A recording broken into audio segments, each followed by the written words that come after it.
let's go. Also, speaking of shit I need to do, actually, I've just remembered I was gonna do some stuff about...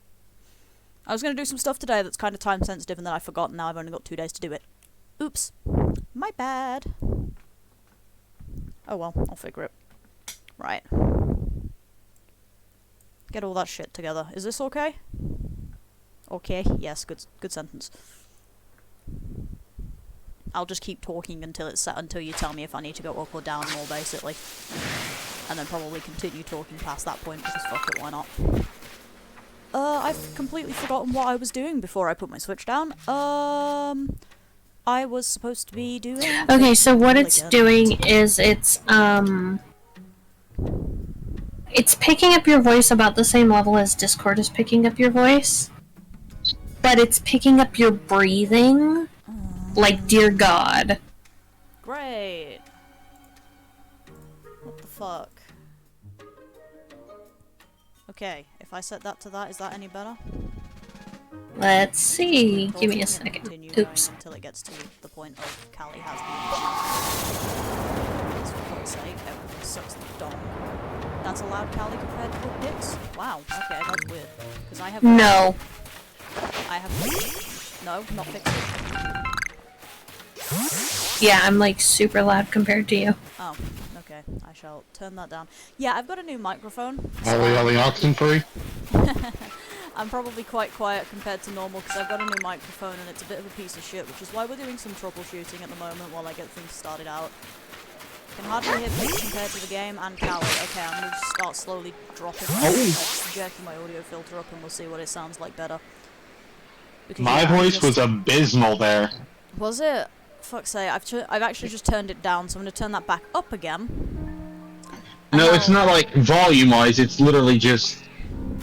I sound like I'm speaking through foam. Oh, great. I don't know what's up with that, because that shouldn't be doing that. Why are you like this, you piece of shit? It was fine in volume, it just sounds like shit. Lovely, I don't know why it's doing that. It honestly might be on my end with this one, because I'm using earbuds and mobile. Yeah, that's fair. Oh, it was too amplified, okay. In which case, am I still sounding very quiet compared to the game audio? Because... you seem fine. Okay, because to me. Fair enough. I am expecting to sound very quiet. Or am I... Is that a yes, I'm okay?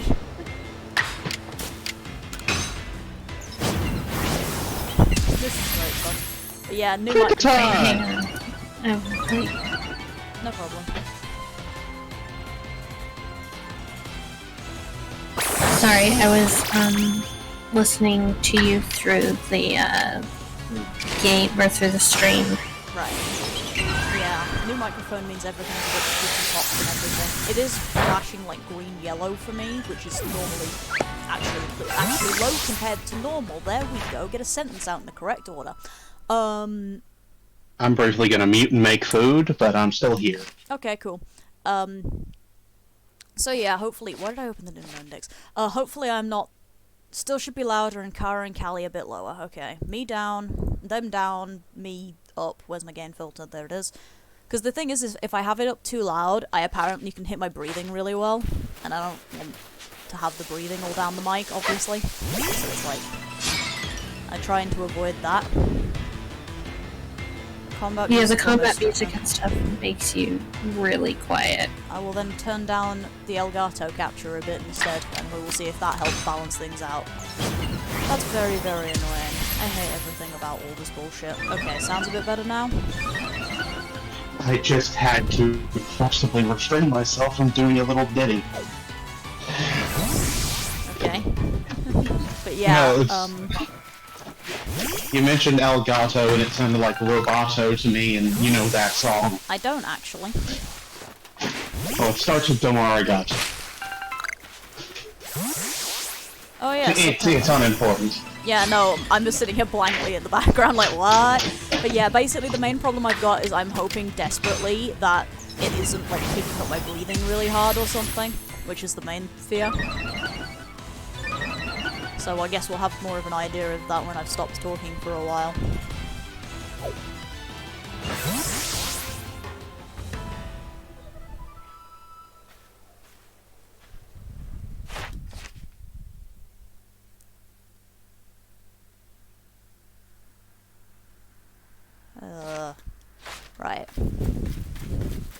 So yeah, basically the plan for this stream is I'm gonna noodle about doing Pokedex shit until I get bored of Pokedex shit, because that will happen pretty damn quick, probably. And then we're gonna go shiny hunt some shit. Yeah, that's fair. Chat delay is a bit of a crime when trying to do tech support stuff, so... makes sense to me. Victory dance, because I might as well keep using that and stacking up the, thing for it.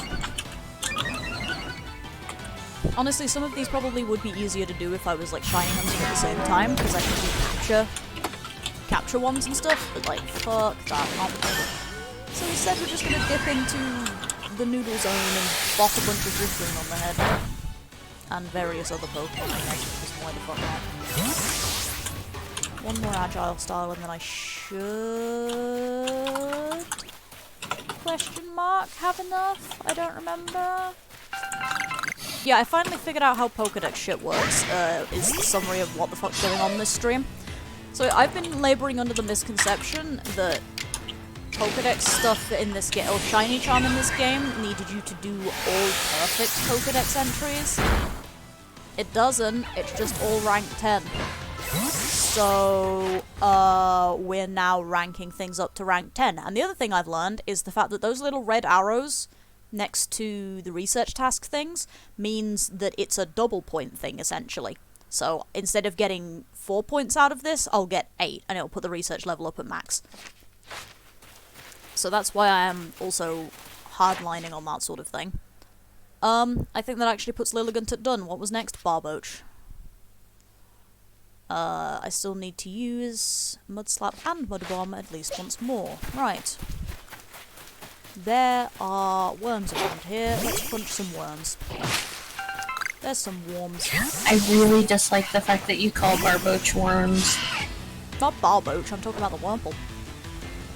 Oh, okay. Well, in that case, that's fine. I'm not a criminal. I can't remember I'm if it was sorry, strong or they look agile like style. worms. They do, and I hate it. I actually, not all Barboach based on. Wow. Like mudfish. Yeah. Cool. My bomb did not kill the worm. I am impressed. Oh, I don't actually have to do either of those. Okay, cool. Where's the shinks? I'm gonna go punch those. Or actually, no, I'm gonna punch this one. Hello, worm.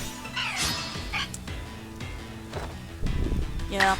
The biggest crime of PLA is the fact that whenever I play PLA for a while, I want to go start writing my PLA fic idea, but the problem with that is I've still got, like, several things going on, which includes one long-running Pokemon fic that a lot of people enjoy, and I should get on with that. No, Barboach not... seems to be based on the pond loach found in East Asia, which also buries itself to hide from view, uses its whiskers to detect its surroundings, secretes a slimy substance, and encases itself in mud. Wild, thank you. Thank you, Kara Google. Yeah, it's not... yeah, mudfish. Yeah, not an electric eel, that is, Tynamo from Gen 5. I love Tynamo. Tynamo, Electrike and Electros, I believe, are the evolution chain. I love them. They're showing up in, Scarlet Violet. We had confirmation of that a couple trailers ago, last trailer, one or two. They're gonna be there, they're great. They're so mean, they have no weakness. They're so good competitively, they're such bastards. They're very good for Yeah, doubles. that's why I fucking hate them. Ah. Too much time in competitive circles. More like Yace kicked my ass with them, like, over Yeah. and over and over. I could probably teach you some counter strategies for them if you want. The primary No, one I is have a gravity. counter strategy. I have a counter strategy. It's called Don't Fucking Fight Yace. That's valid. I was gonna say cry as my option, but that also works. Krogunk, what do you need done? More Mud Bomb! I had that... Huh. I might actually need to fuck off and go to the goddamn Merlons for this one, because it's going to require punching things in the face. Because, yeah, rank 7, which means 1, 2... I need to do at least 6 Mud Bombs. Does my Krogunk even know Mud Bomb? When does this fucker get Mud Bomb? It does know Mud Bomb. Good. That makes things a lot easier. But yeah, no, my main counter strategies really when it comes to Electros and stuff is gravity, from what I understand of things. You drop it onto the floor with gravity and then you can hit with ground type moves. I I think ground types are also a half-decent counter to it, but don't quote me on that one because I can't remember its moveset great. I think the main problem it has is also, I think it's quite bulky from what I can remember. You can also house rule, like, just ban them, that also works, but, like, that's a bit boring. Yeah. Like, if you're gonna house rule ban things, you're house rule banning the legendaries more often than not, because, like, those are the things that you really don't want being present in your game. When you're fucking around like that. Jesus Lord, I need you to stop following me. But yeah. Yeah, they have levitate, but that's what gravity is for, so gravity puts the Pokemon on the ground, which means that it can be hit by ground type moves again. This also works for flying types. You can hit flying types with ground type moves if you hit them with gravity first. It's just a bit sketchy sometimes in doubles, because it has to depend on what the doubles partners are. Because if your doubles partner is also hurt by gravity in some way, then obviously you've got a problem. Don't want to use it with a Charizard on your team or something like that. Actually, I don't even remember if gravity's multi-spread, thinking about it, so I might be talking out of my ass and thinking of different moves with multi-spread stuff like that. But the point still stands that, like, you've got to mess about with stuff a bit for that sort of thing. But I think gravity is, like, the primary counter to it. Or at least it was in the Gen 5 meta. It has been a while. One of my, like, best worst things when it comes to like, competitive stuff is that I sort of have the problem... Oh, hey, Alex, I see you lurking in the chat now as well. I keep forgetting that I'm not going to get pings out of people if they join the chat and stuff, because Discord is going to be muted. But yeah, no, anyway, so... Like, the primary problem I have with stuff like this is I know just enough to technobabble about it and, like, be able to commentate things pretty well, but I don't actually know enough about it, and I don't think fast enough when it comes to it to actually be able to play. So I'm sitting here with all this theoretical knowledge. It's like, oops. And it doesn't help as well, though, that, like, because I don't bother playing, because I'm not fast enough, really, with picking things up like this and figuring stuff out, to actually bother playing, I've not really learned any of the meta information very much, so I just sort of exist in this state of I have a lot of theoretical knowledge, no idea if it actually applies to the current meta or if I'm talking from back in 2012, and don't really know what I'm doing half the time. Yeah, things like Surf and Water Absorb are quite good like that. There's things like Discharge, Volt Absorb. That's a good combo that I've seen in the past from things. Honestly, like, theme teams and stuff are my jam. I love making theme teams. They're so much fun. I have so many, like, random sun teams and stuff. Swords Dance, Close Combat, Agile Style. Okay. Do you have both Swords Dance and Close Combat? I very much doubt it. You do not, which means I might need to go punch some Gallade instead, or Google what level they pick up both of those moves. And I don't have Google. So I might just go punch some things instead, or alternatively do a shit ton- oh wait, the Agile Style ones are a bitch if I'm doing it that way. Right, what level does Gallade get Close Combat at? Where's my fucking browser? What was I saying? I've completely lost track of what I was on about. Yeah, theme teams, that was it. Theme teams are my jam. I have, like, so many random theme teams, like, in the background and stuff, because I just love making them. But, like, fuck, I can't play this game. Like, I really am not good at this shit. I can talk the talk very, very well, but please do not ask me to actually walk. It won't happen. It will go poorly. When do you get moves? You get Swords Dance at level 30 and Close Combat at 52. Of course you do. Swords Dance it is. Right. Meanwhile, what does Yanmega want? Ancient Power, Bug Buzz, Strong moves. And I only need to do one thing, so I will in fact go and do that really quick. Do you have Ancient Power and or Bug Buzz enabled? You have Ancient Power. Yeah, of course you have Ancient Power. That's how you evolve. Half a brain. But yeah, I like making theme teams, I like messing about with that sort of thing. I have so many, but, like, I just cannot play the game. I am not a competitive person. Okay, that's fair. Playing about with your own audio pickup. Playing about with your own audio balance makes sense. I don't know what you mean by Cargill. Unless we're talking about Kara, and you've just had an attack of the autocorrect, in which case Kara has disappeared temporarily. He is doing things for tax purposes. Probably not involving actual taxes. I don't know why tax purposes has become like my go-to bullshitting thing recently, but it has. I think my brain has just... You okay? No, I was just gonna say it's funny. Okay, that's fair. As long as it's funny, it's good. As long as it works as a joke, it's fine. I possibly need to shove like 50 candies down this Galade's throat really quick so that I can actually have it doing things. Great. Hey Worm, fight a Galade.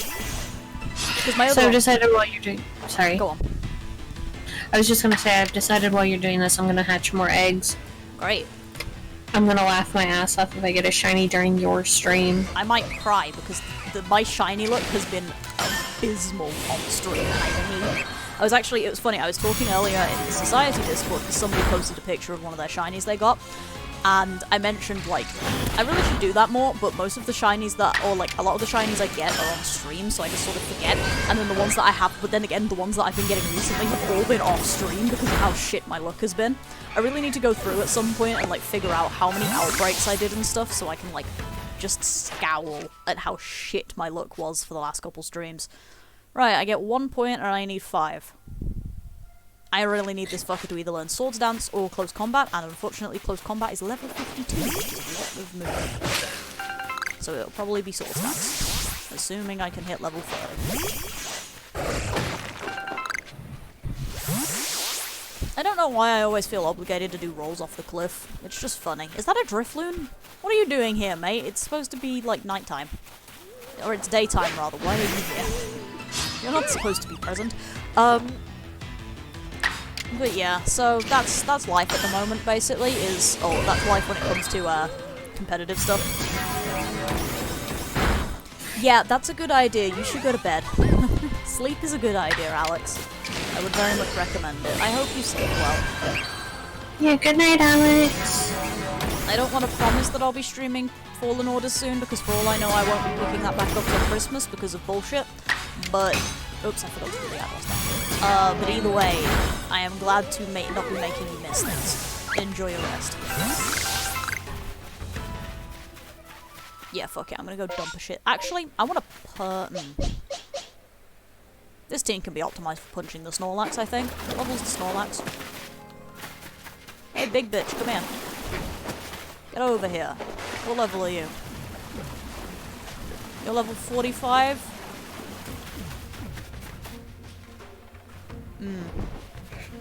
Maybe.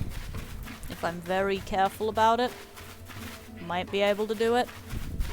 Please get up the cliff so I can sneaky. We're going to do stupid things and attempt to box the Snorlax for experience candy. You can do it. I believe Turn in around, you. bitch. I need the free turns. I didn't get 3 turns anyway, never mind. Fuck. Here we go. It's level 45 and I have a mostly team of level 20s with a level 50 and a level 43, I think it is. So this is going to be fun. You might be able to do it. I still believe in you. Yeah, I've got it. Oh boy, that does no fucking damage. And it has Zen Headbutt. It missed everywhere. Anyway. Actually, I should possibly attempt to Poison Jab for poison damage because I can then also use Venom. There you go. Poison? Oh shit. Okay. Yep, there he goes. Okay, let's hope that my Lilligant can do something because the rest of my team is like baby. And that's not great. I'm dealing with, you know, big boy. This is the one that's got, like, memes of it, fucking just obliterating that Oshawott, right? I think so, yeah. Excellent. Honestly, I don't know a lot of memes at the moment. My brain has, like, weird meme capacity. Also, I just realised my Lilligant has 1 move, and it's dead anyway. Okay, right, B button, abort mission, abort mission, abort mission. Fuck this shit, I'm out. Fuck this shit, I'm out. Aspiration Hill, please. I need to go feed this thing a shit ton of candy real quick, and possibly also take a nap. Right. Empty inventory. Oh yeah, also I maxed out my Ornberry supply. So, that's great. I have all of the berries now. I am surprisingly low on candy for somebody who has, like, infinite everything at this point of the game. Like, I have no regard for anything, and yet somehow I don't have much candy. Congratulations, Galade. Are you gonna gain 10 levels? I'd appreciate if you did. Thank you. That's actually great. You got Swords Dance. push the buttons in the right order, that would be good. I need Swords Dance, please. Get that over teleport, because teleport is shit. Ow. My bones. Alright. Hey, you know the feeling of when, like, a limb has been, like, asleep for a while and then all the blood comes back in and it's suddenly cold? No, not pins and needles. The cold bit. Yeah, that's also awful. I hate it. Yeah, I have that on half of my face. Oh, that's not great.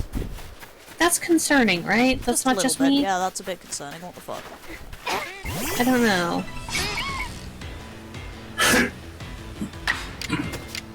Yeah, that's a bit concerning. I'm not having a stroke, it's fine.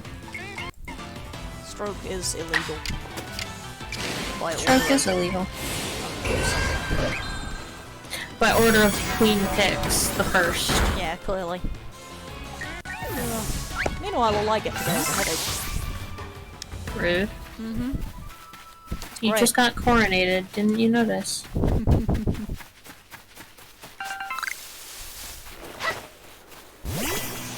I didn't actually mean to get into a fight with the Starly, but yeah, okay.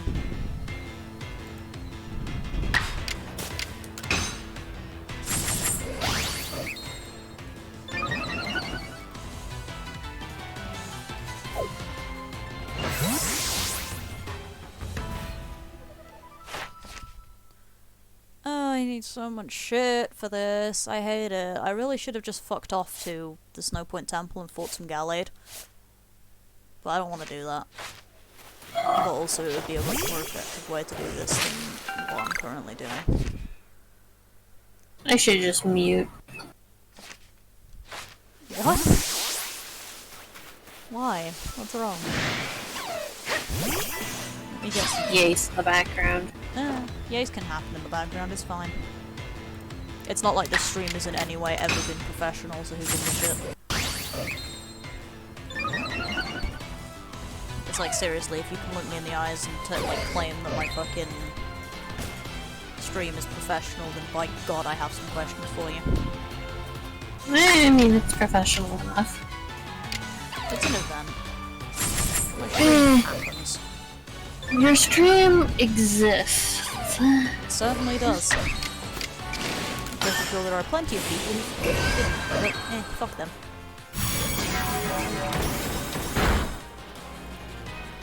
We've talked about fucking competitive stuff, and now I want to do competitive stuff. It's like, no, you're not good at that sort of thing. Stop it. Fuck it. We're going to the Alabaster Islands real quick, and I'm gonna go punch some goddamn bloody things with a What's-It because I'm pissed off. I didn't say you slapped your arm was than that. Rest of Pokemon, please. Right, let's just quickly dump everything into here because it will dump them in order because the game loves me. There you are. I'm like, where's my team?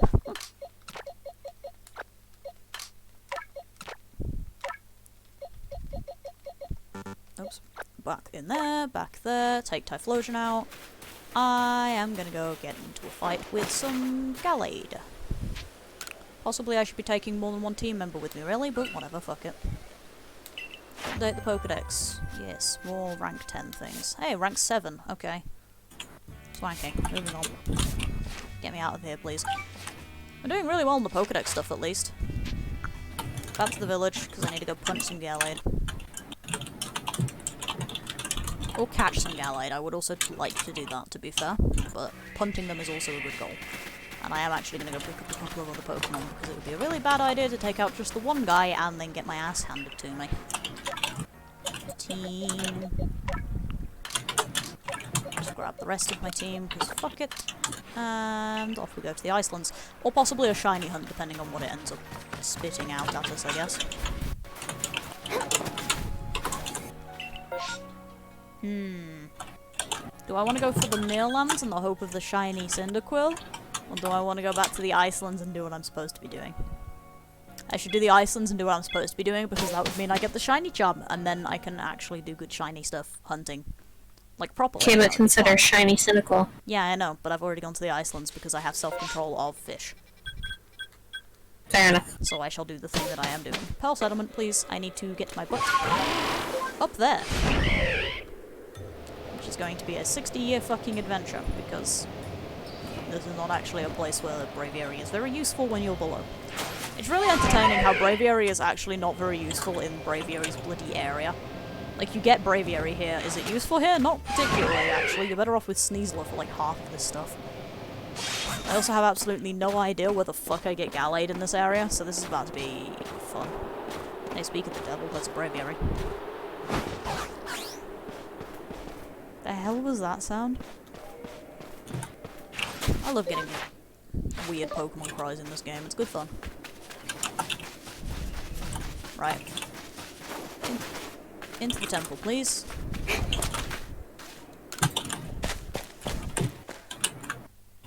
Ow. There's no point temple. There's Gallade in here somewhere. Let's pick a fight with one.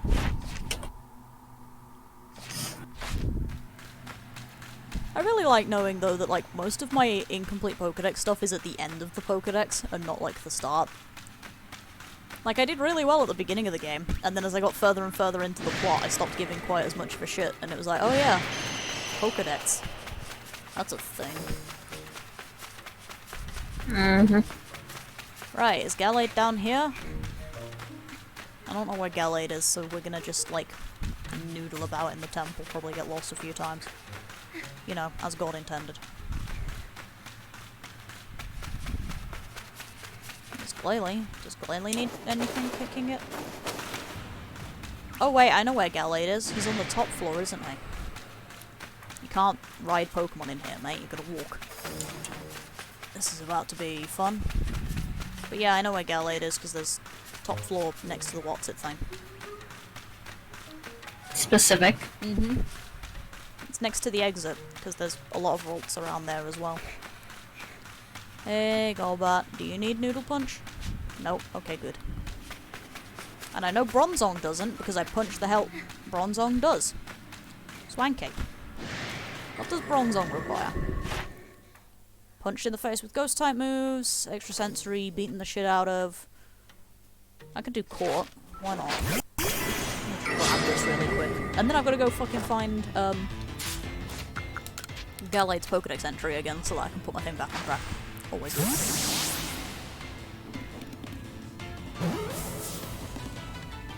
Thank you. Complete 180.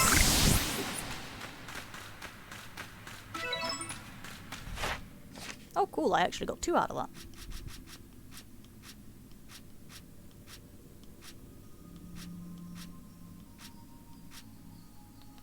There you are.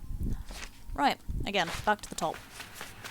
Let's see if I can catch this Gallade, because that gives me 2 points, and then I can just punch another one for 1 point. See, I'm efficient. Please run.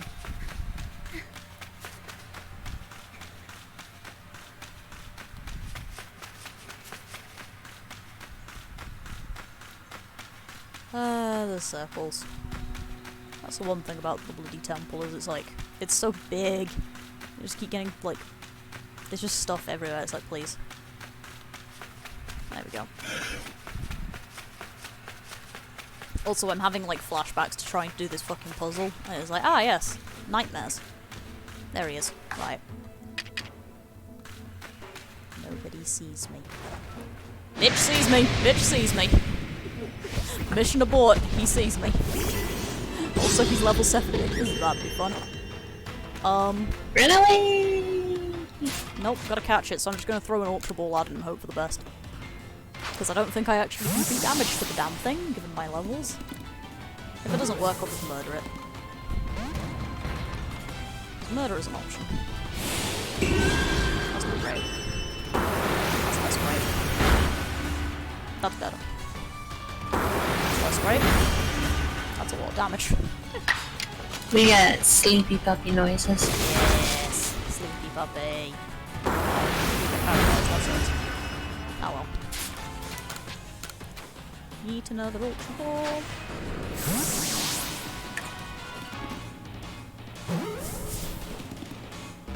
Damn it.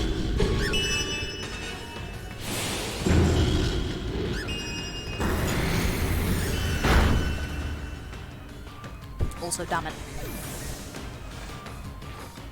Right, Staraptor, you have quick attack, which is basically piss all damage. Congratulations on being really useful right now. Being done. Repeatedly, preferably, but whatever, just get in the ball, please. I require your bones. This is a bit rude. You can get pissed off all you want, you need to get in the ball, please. That's not good. That's also not good. Please don't kill it.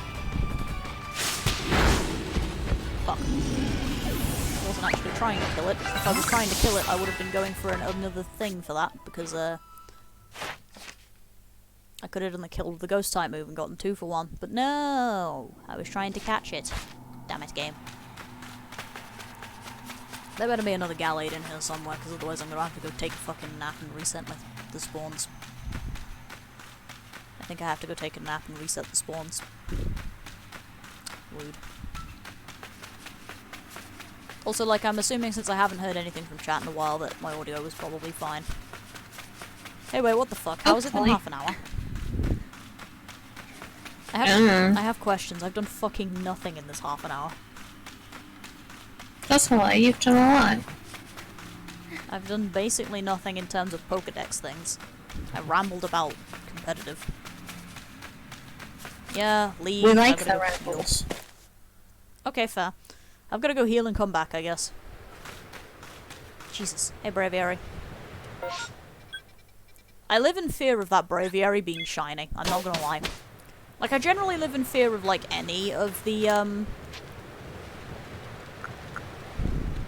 I'll just have to do a day reset, because I don't remember how to reset the, spawns properly, so I'll just do a day reset. Like, I live in fear of any of the flying Pokemon being, shiny, but that one's probably one of the scariest, because it's, like, all the way up there. And it's just like, please don't. Right. I'm gonna get up this fucking cliff again.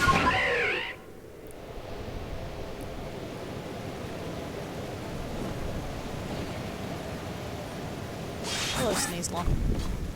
We're going on an adventure. Straight up. And then if I end up needing to go punch a Gallade again, then at the very least I will do it while punching it with a ghost type move and get a 2 for 1, because that would have actually put me at the point of, you know, being done with this Pokedex entry. I return with sustenance. Yay, sustenance. Yay, sustenance. Yay, possible. Hey, Posse. Sustain me, cheese stuffed breadsticks. Dang, you're being a little loud. Sorry. You are very excited about the breadsticks, I see. Yes. They are worth being excited over. They are glorious. Valid. I need to dump inventory again.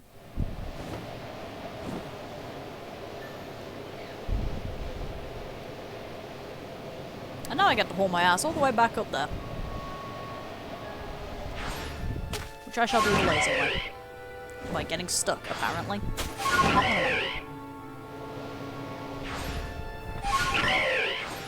But I don't believe you can climb this. Can you? No, you have to do it like really... how do I get up here again? No, yeah. I know I can't go any further. I'm trying to remember how I did this last time. Because this is the other reason I live in fear of that Braviary being shiny. Because I'd have to go through the entire temple to get it. I swear I can do this. How did I do this last time? Was it this cliff? Is this higher up? I don't remember how I did this. Please? No? Shit, I don't think I can do this, can I? How did I? I swear I've done this once, that's the thing. Like, I can very clearly remember wiggling my way up there.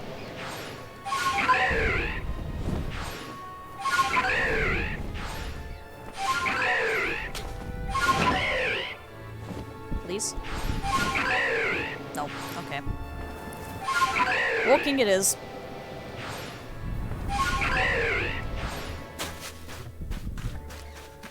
All the way back through the temple. Help. I don't want to to walk through the entire temple. That's boring. Oh well.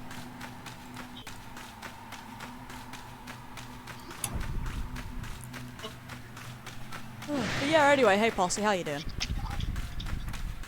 I hope you're doing well.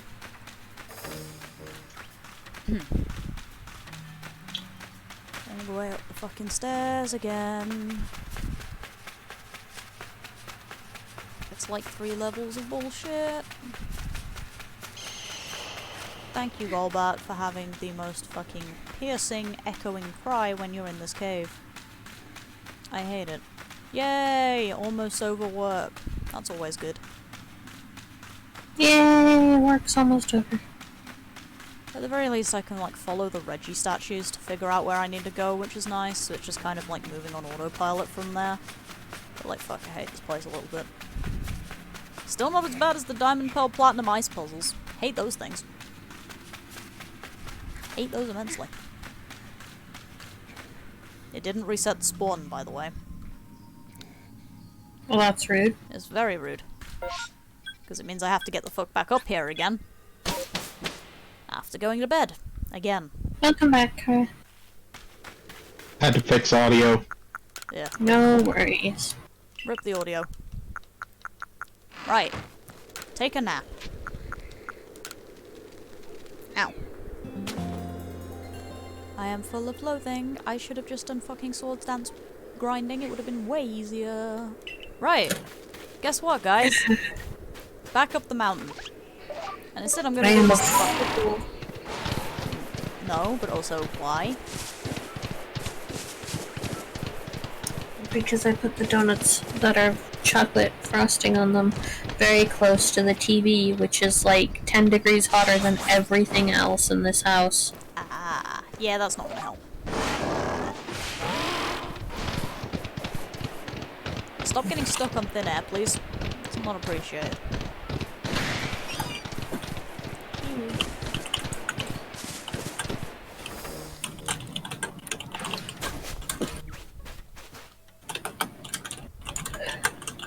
Excuse me. Oh, I do have you at research level 10. I couldn't remember that. Neat.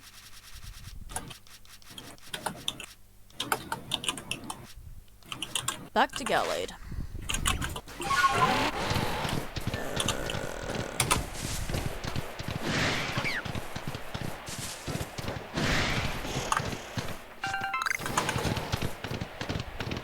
I'm just sitting here now trying to figure out how the hell I would have gotten on the roof of that thing from down here, because I swear I did it. But like, nothing worked, so how'd I do that? Oh well, whatever.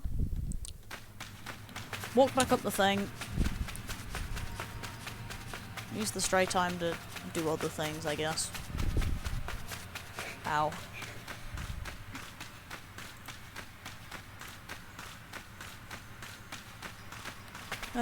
Please have respawned. I don't think it did though, because there's no bronze on down here either. So I might have to actually full reset the area, which is nightmarish a bit. That kind of sucks a lot. Yeah. I mentioned I hate this game sometimes. If I have to do that, I'll probably not even bother and just go and use Swords Dance a couple more times in combat. I think, yeah, I only need to get it done one more, so I'll just go and use Swords Dance once in a fight with like a rufflet or something, it'll be fine. Do it that way. I'd prefer to get it by actually doing one of the neat little other quests and not just going and using a move, but whatever.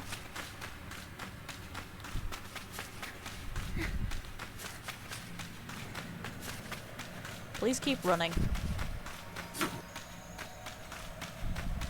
Nope, it didn't reset the spawn. Because I'm pretty sure this is the top floor. Either that or I just fucked up and it did reset the spawn the last time. Oh! It was not actually the correct corridor, I don't think. Or was it? No, I think it was, never mind. Yeah, that Rolls came after. And then, yeah, there's the end. Okay, we're just gonna go quickly grab the Gallade and get into a really fast fight and use Swords Dance, I guess. That's great. Great. Disappointing. Whatever. It's all of the above. This geezer. Hi. I need I need my Gallade back. Also need to dump my entire team in this box for a moment. There you are. Squizzle. Where's something conveniently nearby that probably won't one-shot me?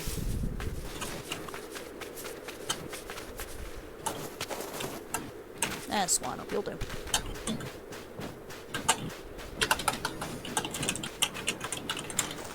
What's up, piggy? Point. I need you to get your ass kicked really fast. No hard feelings.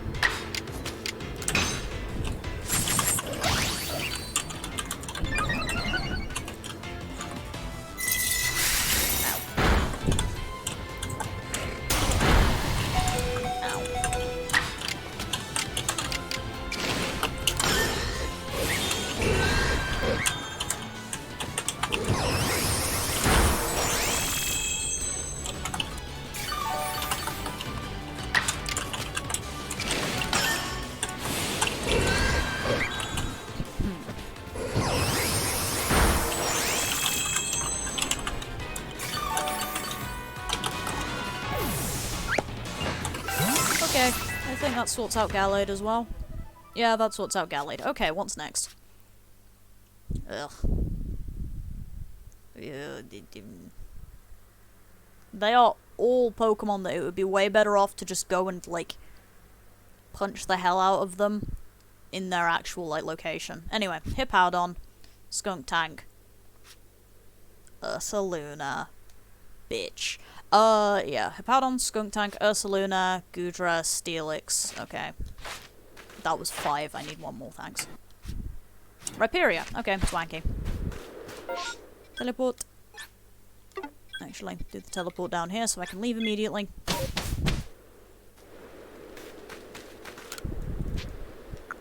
Want to see my Pokemon.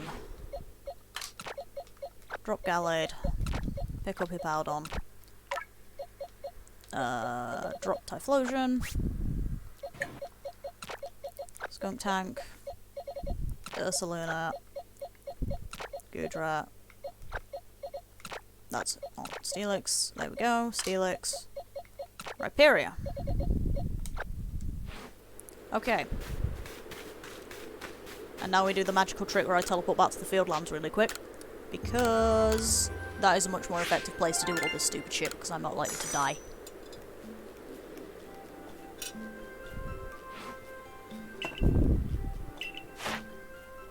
Hell yeah, new data.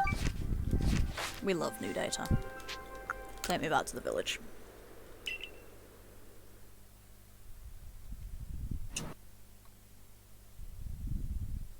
Take you back to the Paradise City, what? Oh. The Icelands has MMO. I want to do the Icelands MMO. I know the Midlands has good shinies too, but like, I like the Icelands ones, and they're kind of not terrible to fight sometimes. Well, it depends on the Pokemon. Back over here. I'm just gonna very quickly dump this entire fucking thing into this box, because it is a way easier way to deal with my life. What's up, team? I need to swap out a bunch of Pokemon.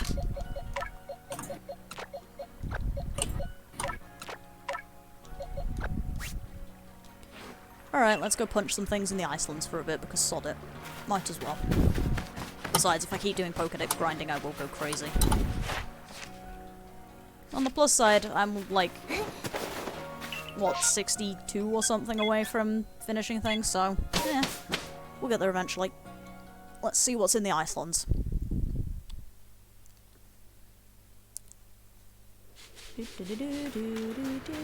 Hi, Mai. I need to feed the berries to the Lax. Congratulations, Lax. Have the berry. I need your advice. Right. Utter garbage. Lovely. I mean, Zorua, yes, obviously. Snorunt. Snover. No, I was right the first time. Snorunt. I'm good at this, I swear. Maybe Pachirisu, I guess also, Vulpix, but pretty much this was an entirely garbage run, and I am slightly full of regret. Oh well, let's go do the Zorrower, I guess. Why not? Actually, better idea. Icelands, please. What in the Icelands needs my doing? Licky Licky Gengar. Machop. I'm pretty sure there was a Machop raid. Outbreak. Yeah, there's two, so I will mark one of those really quick.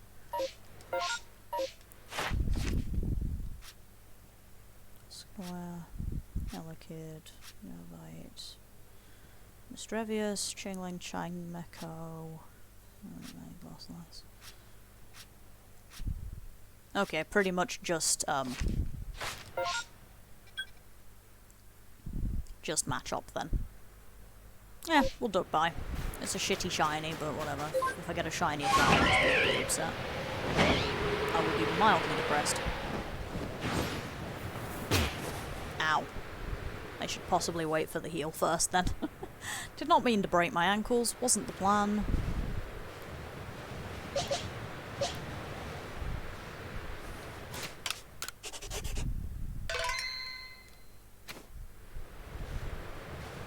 Let's see if I can bop this Zoroark on the back really quick so I don't have to deal with it and the small horde of Zoroark all at the same time. Excellent.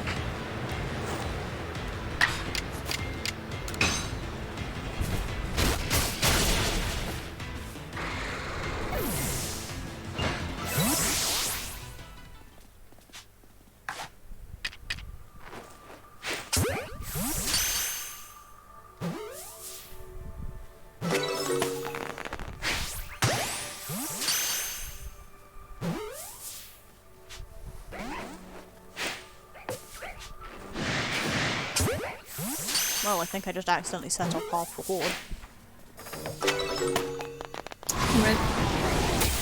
Now, oh, and they're all trying to attack me. And now they're all pissed. Okay, congratulations. It's a party going here. I suddenly want to start talking about the Scarlet Violet trailer from today. But, like, spoilers and stuff, so it's like, talk about it. Because I am excited. I'm looking forward to this game. It's great. I can't wait. I like looking forward to games. Yes. Like, I especially like looking forward to the game that, like, I actually want to play is the thing. So it's like, sometimes I'll look forward to games, but I don't really know if I care to play them or not, and I'm just sort of sitting here like, I'm really looking forward to this one. I also just realised I don't think there was any Agwath Berry outbreaks in this horde, so that's a bit neat. Yeah, there weren't any. That's rude. I didn't even register that.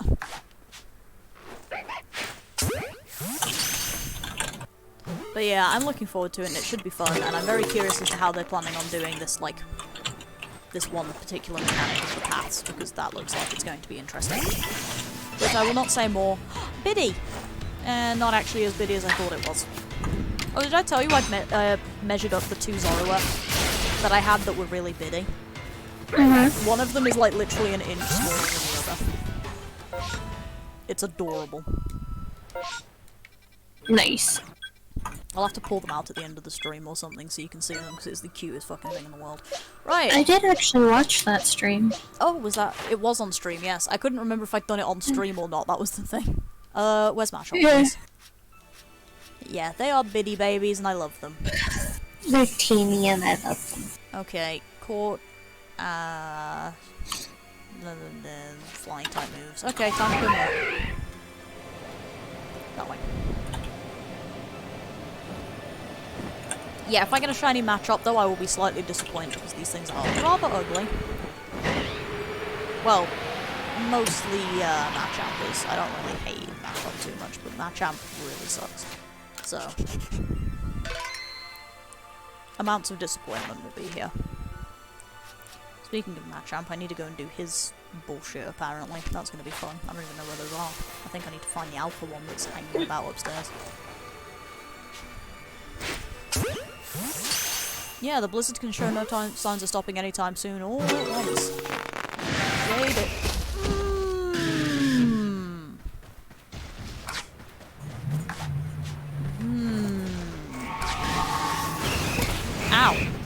right, yeah, hi everybody. You know what? Open fight. Just get me into a battle with something, please. So anyway, Alpha Machoke just spawned literally 3 feet from my face. That's what that was, by the way. That was that thing appearing. You know, half an inch from my face and just staring into my soul with red eyes. Good fun. Always good fun. Love it.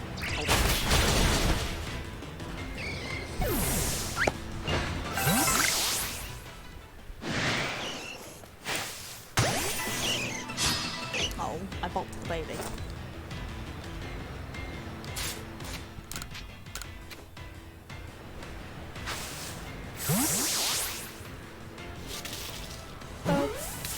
Oh well.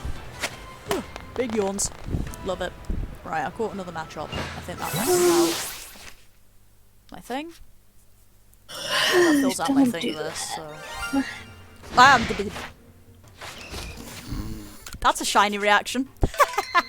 Anyway, shiny Machop. You remember how I said I was gonna cry if I got one because they suck? I hate shiny Machop. It's ugly as sin. Oh well. Hang on. It hasn't caught up on anything. It hasn't caught up yet. yet. There yeah, it is. There it is. That was a noise I made. Yeah, I hate them. They're very ugly. I don't like the colour. Well, I don't like Machamp more. I don't hate Machop, but I don't like Machop. Okay, that's no need to be rude. That's no need to be rude. I'll just put you in the Ultra Ball then, fine. That was I'm jealous. That was a noise I made. It was a Right, noise there we you go. made. That was a noise, put it that way. I'm not gonna call that one like a startle, I'm just gonna call that a noise. Yeah, it was like... Yeah, it was just, I was halfway through a sentence, I think. So it was like, what? That was great. Yeah, right, anyway, Congrats on your shiny. thanks, I appreciate it. I've missed getting shinies. It's a shame that it was a boring one. Oh well, I'll take it. A sparkly is a sparkly. Hey, Machoke! Come here, bitch. That's the Machop again, I don't want to fight that. I tried to make it target and it just... that direction. It's like, I'm staring at Alpha, in the face. What do we want to fight? This Machop that's hiding in the grass that I hadn't even noticed. Anyway. Yeah, that was the thing. Jesus, bulk up on the Alpha is terrifying.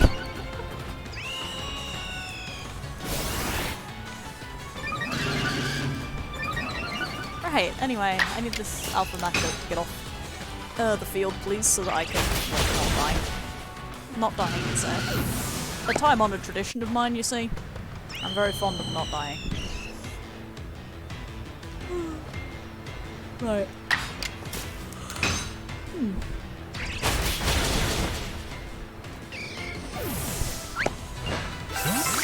Okay, right. That report is over now.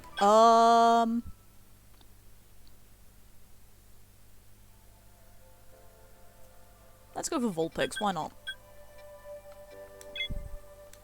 There's nothing else here, I think. Oh, actually, I could go for Glameow, because I think I still need to do Purugly. Hang on. Yeah, I still need to do Purugly, and I should see some Purugly. It'll suck a little bit, but I can do those, so... yeah, why not?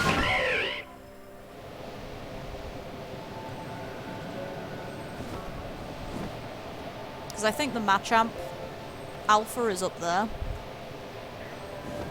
I could pull a drive-by on it.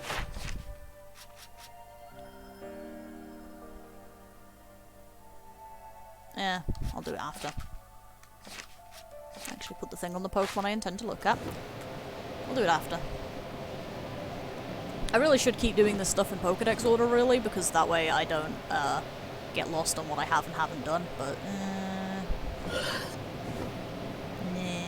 the amount I care is, like, so low, so... I just realised, is there a Bergmite? No, I would have noticed a Bergmite, because Bergmite is a Pokemon that has decent options. Shout out to the Pachirisu raid. Outbreak. I'll get there eventually.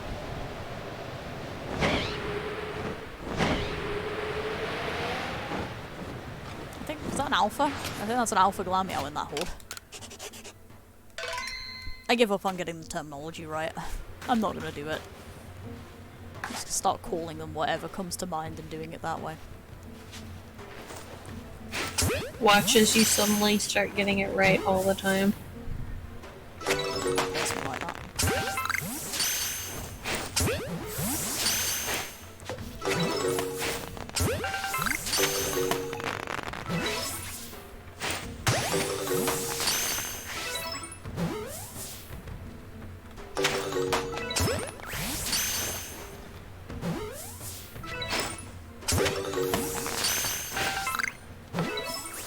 I don't need Glameow at all, but whatever, we're just gonna launch Pokeballs at it.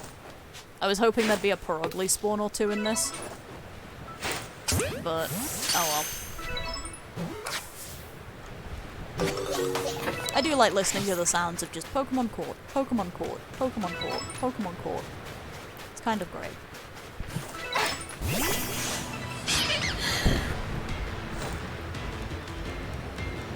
Bye-bye.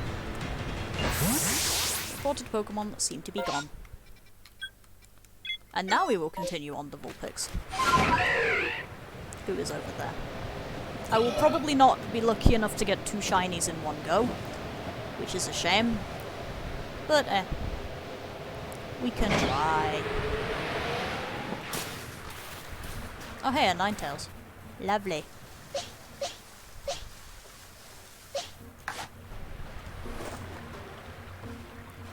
Oh, it's an Alpha Ninetales as well. Right, time to start. Right, let's just fuck this up entirely, repeatedly. Send them all fleeing. You know what? I'd like you to get in the ball as well. Or don't, that's fine too. Please?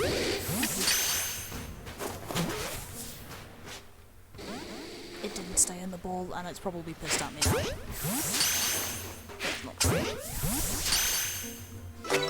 I am camouflage. Hey. How you doing? Thanks. 3 inches from my face and just vibing there. That is much appreciated. Go away.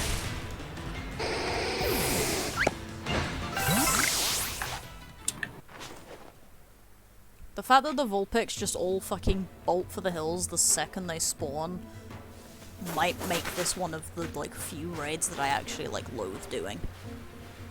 Like, I'm begging you, please just stay still. Stop running from me, children. Out of curiosity, Basculegion.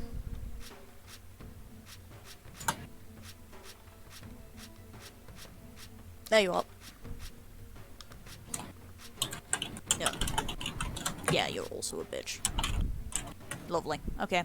Never mind. I was gonna say, see if it, like, would let me do evolutions for that one as well. But it won't.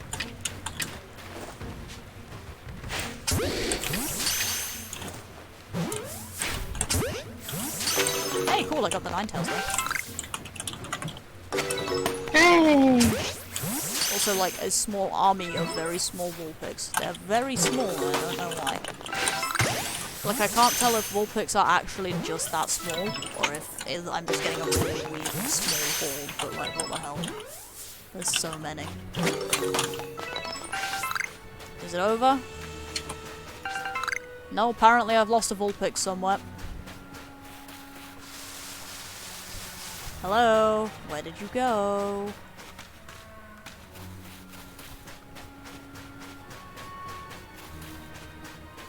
Here, buddy. Where did you run off to? I'm really confused. Is it in the water?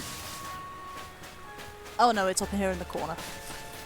He's so far away from the spawn point, look at it. He's sitting- okay, and he's gone. No, he's not. He's still here. And now he's in a Pokeball. Please? Yay. Okay. God, this was such a waste of 5 Aguav berries. I didn't even get more Aguav berries to show for it. Well, I mean, I got a shiny out of it. I'll take that. I feel like I'm complaining too hard. Like, I got a shiny out of that. That's really good. It's just it's Machop, and that's a bit disappointing because I don't like Machop.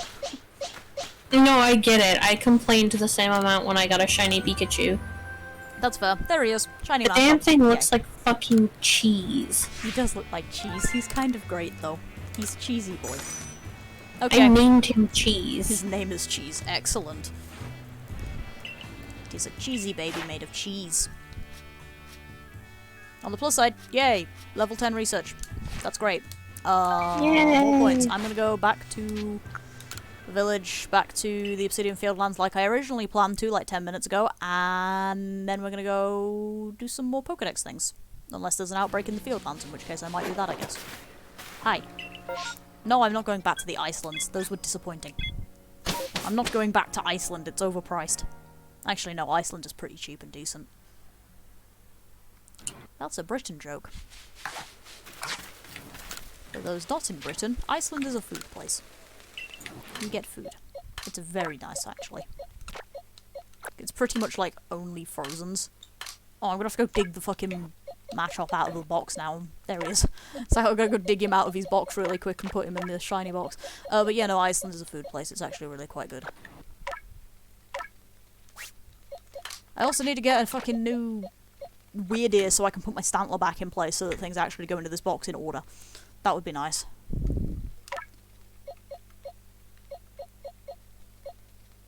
Oh, yeah, they're over here. I was like, where the hell are all the Pokemon I was using for this? In here.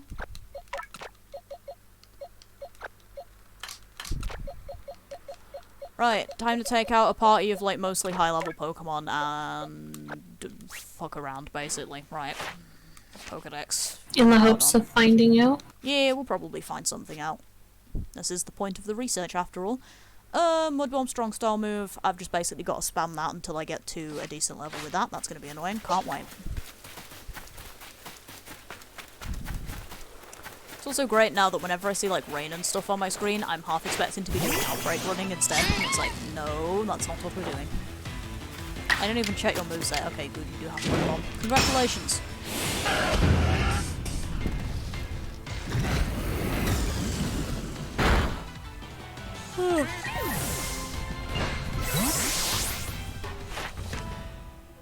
I do like the fact that, Wooper is toxic. Yeah, new Wooper looks fun. I like Wooper. Yeah, new Wooper does look fun. I can't wait I don't to usually see. like Wooper, but... It's actually funny. I don't like Wooper in terms of Wooper. I like Wooper in terms of its meme potential. That thing has really big meme energy and it's great. He is the boy. I should probably use strong style moves on something other than Mud Bomb and then I can maximize what I'm doing, to be honest. That would be a way smarter way of doing it. Unfortunately, I'm also at the point in time where everything is Driftwood, and so it is immune to Mud Bomb. What other moves do you have again? Actually, you have some... Yes, I do want to quit. You have some very good moves for murdering Driftwood. Great news, everybody! Get stuck on a rock. Not what I meant to do. Hi, I'm here to fight everything. I'm going to strong style bite everything. We're going to munch and crunch on everything. For the sake of the Pokedex.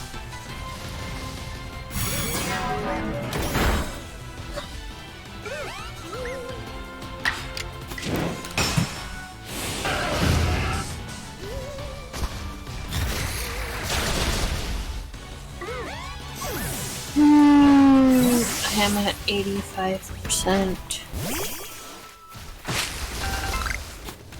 Just give me my fucking shiny. Oh, you're using that tool, aren't you? Yes. I've forgotten about that tool, honestly. I just realised I'm gonna have to clip that fucking Machop now. So I've got to remember to do a thing at the end of the stream for it as well. Just pull it out the box and have a look at it. That's gonna be fun. I love having to put together the clips for that sort of thing. It's really irritating, because I have to do it as 2 parts, and then actually edit it together.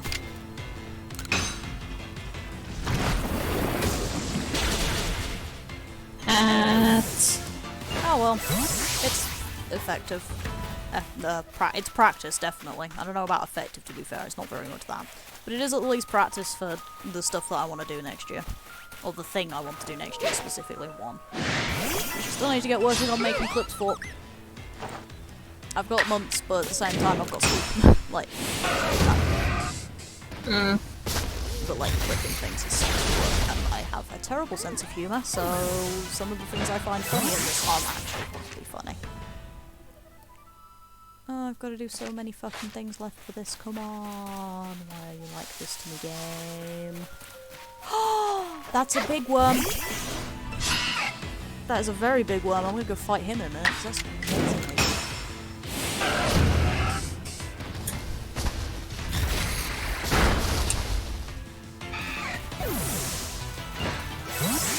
Look at this guy. He's huge. It is the boy. He just no-selled my Hippowdon. He big worm. Like seriously, he's as tall as my Hippowdon is. That's oh my god. He's so big. Yeah, he just showed up on stream. That's massive worm. It's a massive worm. Also, why is my stream so delayed? That's rude.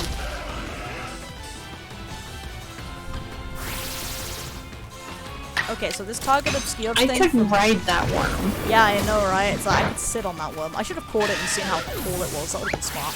Oh well. Next time. But yeah, this obscured thing is less awful when it's me doing it. I will say that much. I'm having a lot more... Most things are less awful than... Wait, You're yeah. the one doing it. It's like double team. It's like, ah yes, this doesn't suck quite as much now that I'm the one abusing it. Alright, hi, I need one thing to bite and then one thing to use Mud Bomb on. Hey look, there's a thing to use Mud Bomb on, then there's a thing to bite. Crunchity munchity. Get bitten.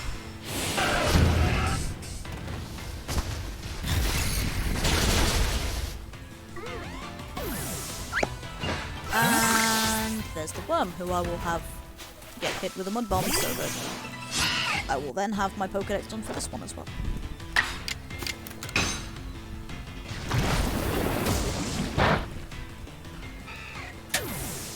Okay, I believe that's the thing from the Powdon. Yeah, that's 5. Okay, Stunk Tank. Thinner Shock, Flamethrower, Strong Style moves. Right, how many of those moves do you actually have, Mr. Skunk Tank? I'm curious. That's not the summary. That's also not what I meant.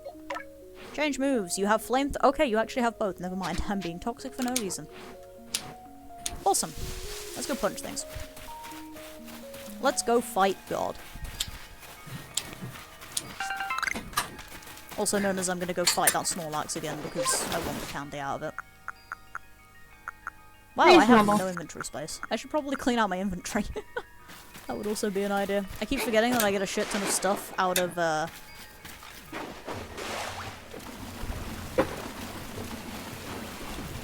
Wait, can you turn around please? I want to get the startle thing.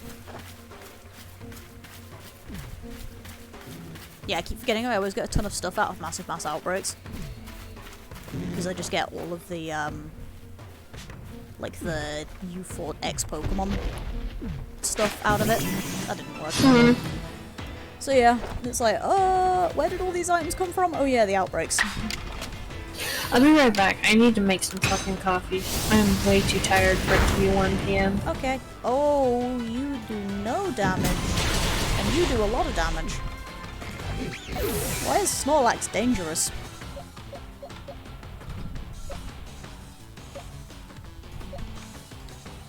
This is a problem. Hey Goom. Goomdra. Whom I love dearly because you're very cute and my favourite. Please kick its ass.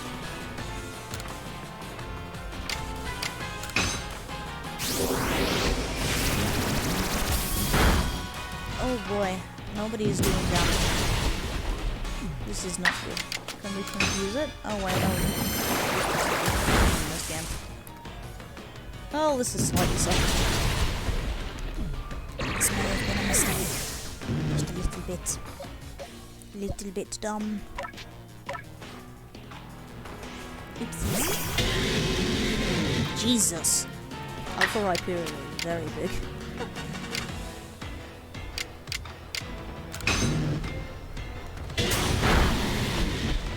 There we go, that's more damage.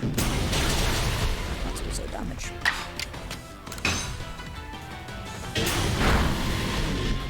Alright, there we go, now that problem is solved. I only got an XP candy M out of that? Well, that's depressing. That was not worth it. Back to... Yeah, we should be able to do the horseshoe plains room, actually, so we can do that. Take a nap. Take a nap.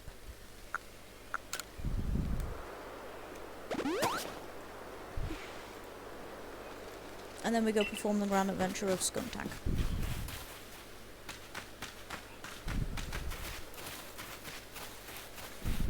Maybe actually I should dump inventory before I do that. You know, considering that I was just talking about the fact that I need to dump inventory, I forgot about that real fucking quick. Still can't put away more bloody things. It's not how it works. I don't suddenly gain extra Ornberry storage by existing. Anyway, back again.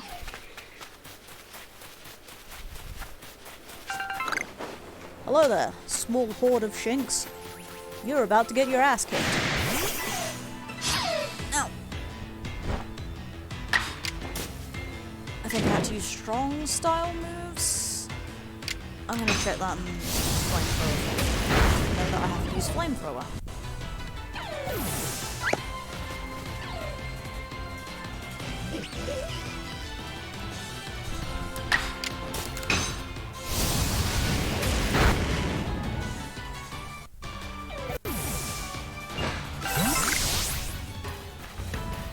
Oh cool, flamethrower is the double bill as well.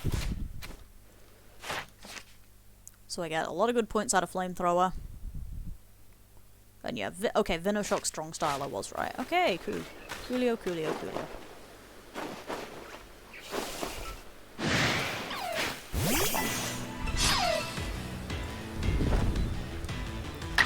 How has it been? An hour and a quarter already, what the fuck?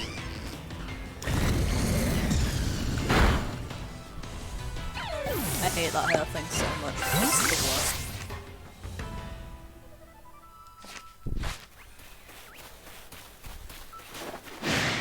It's so dumb.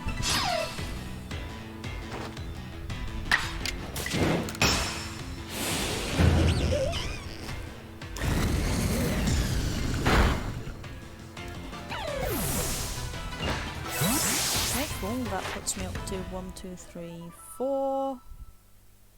So that should be good for you. Ursaluna. Ursaluna.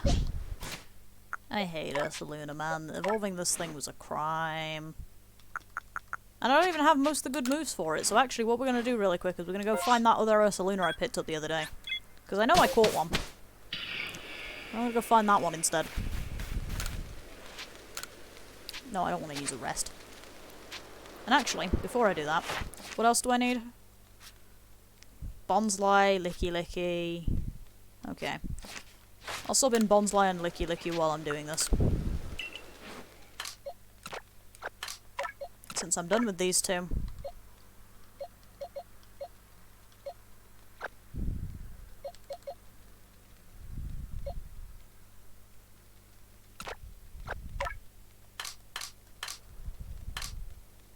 There you are.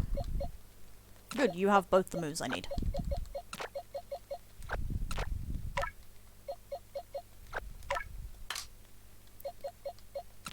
Bonsly. And Licky Licky.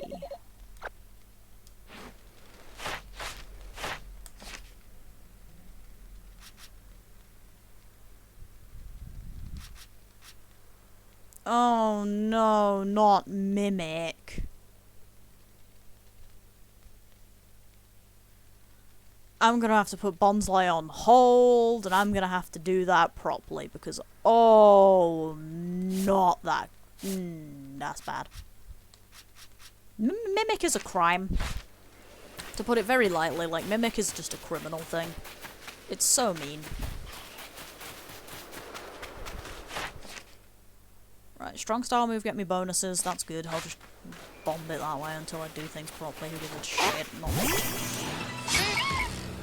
I shouldn't give a shit. I stopped giving a shit a while ago. Which is a lie. I give a lot, but like, don't like that. Wow, your face is stupid.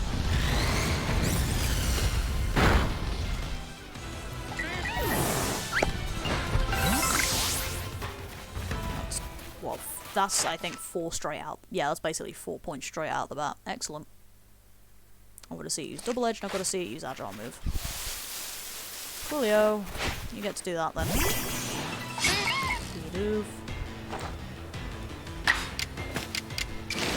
I do realise though, now that I'm here, I might be able to show Big Doof, also known as the Alpha Bidoof, that hangs around over yonder. He's very big. It's kind of great. It's very much one of those things where you look at it and it's like, okay, that might be the best thing I've ever seen. Because he's just huge. He's a large boy.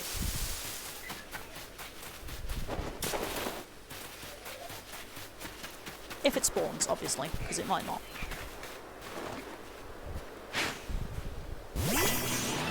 Might get unlucky and miss it.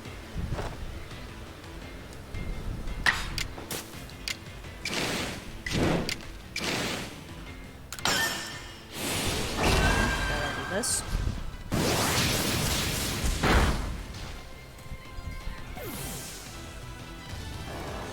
Hello, Bonsly, my old friend.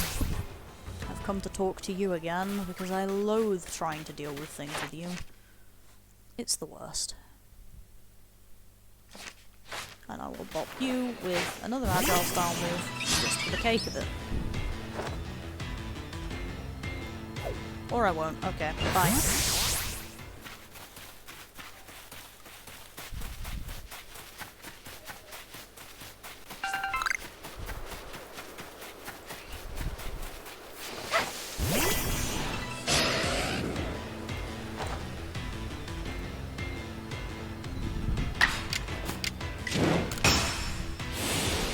Why did I do that? Agile style moves needed. What did she do? Not that. I returned. Hey, welcome back. I just realised Bonsly is going to be an utter criminal to try and deal with. Rip you? Yeah, pretty much. It means I can't do it, basically, at the moment, because it's just awful. Seen it use Dragon Pulse. Seen it use Shelter. Okay, that's fine. I can deal with Goomy. Okay, come on. I can deal with Goomy, I say, looking at Udra. But yeah, pretty much the best way to do it is hope that one of these, like, few ore deposits is shaking, so I can get Bonsly out of ore deposits. Or farming massive mass outbreaks and getting one spawn? Yeah, one spawn. Because there is one spawn option in that area. Where's Bonsly? What's it like in the mainlands? Oh, it has massive mass outbreak ones. So I don't actually think it spawns during mass outbreaks, massive mass outbreaks. I think it is only mass outbreaks, which is also rude. Bonsly, on the other hand, is nicer in this area. There's a 16% chance that it appears as a stamped spawn in the Crimson Merelands. There are a couple of ore deposits, and there is an outbreak. There's like a lot of outbreak spots. Which is good. Because this Pokemon has an unfortunate problem called...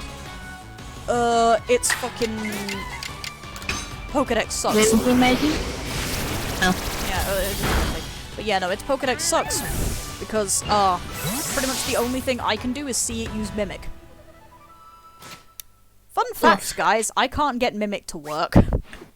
I can't figure out how it works. It just doesn't work to me. I don't know why. It just doesn't like me at all. So that's great.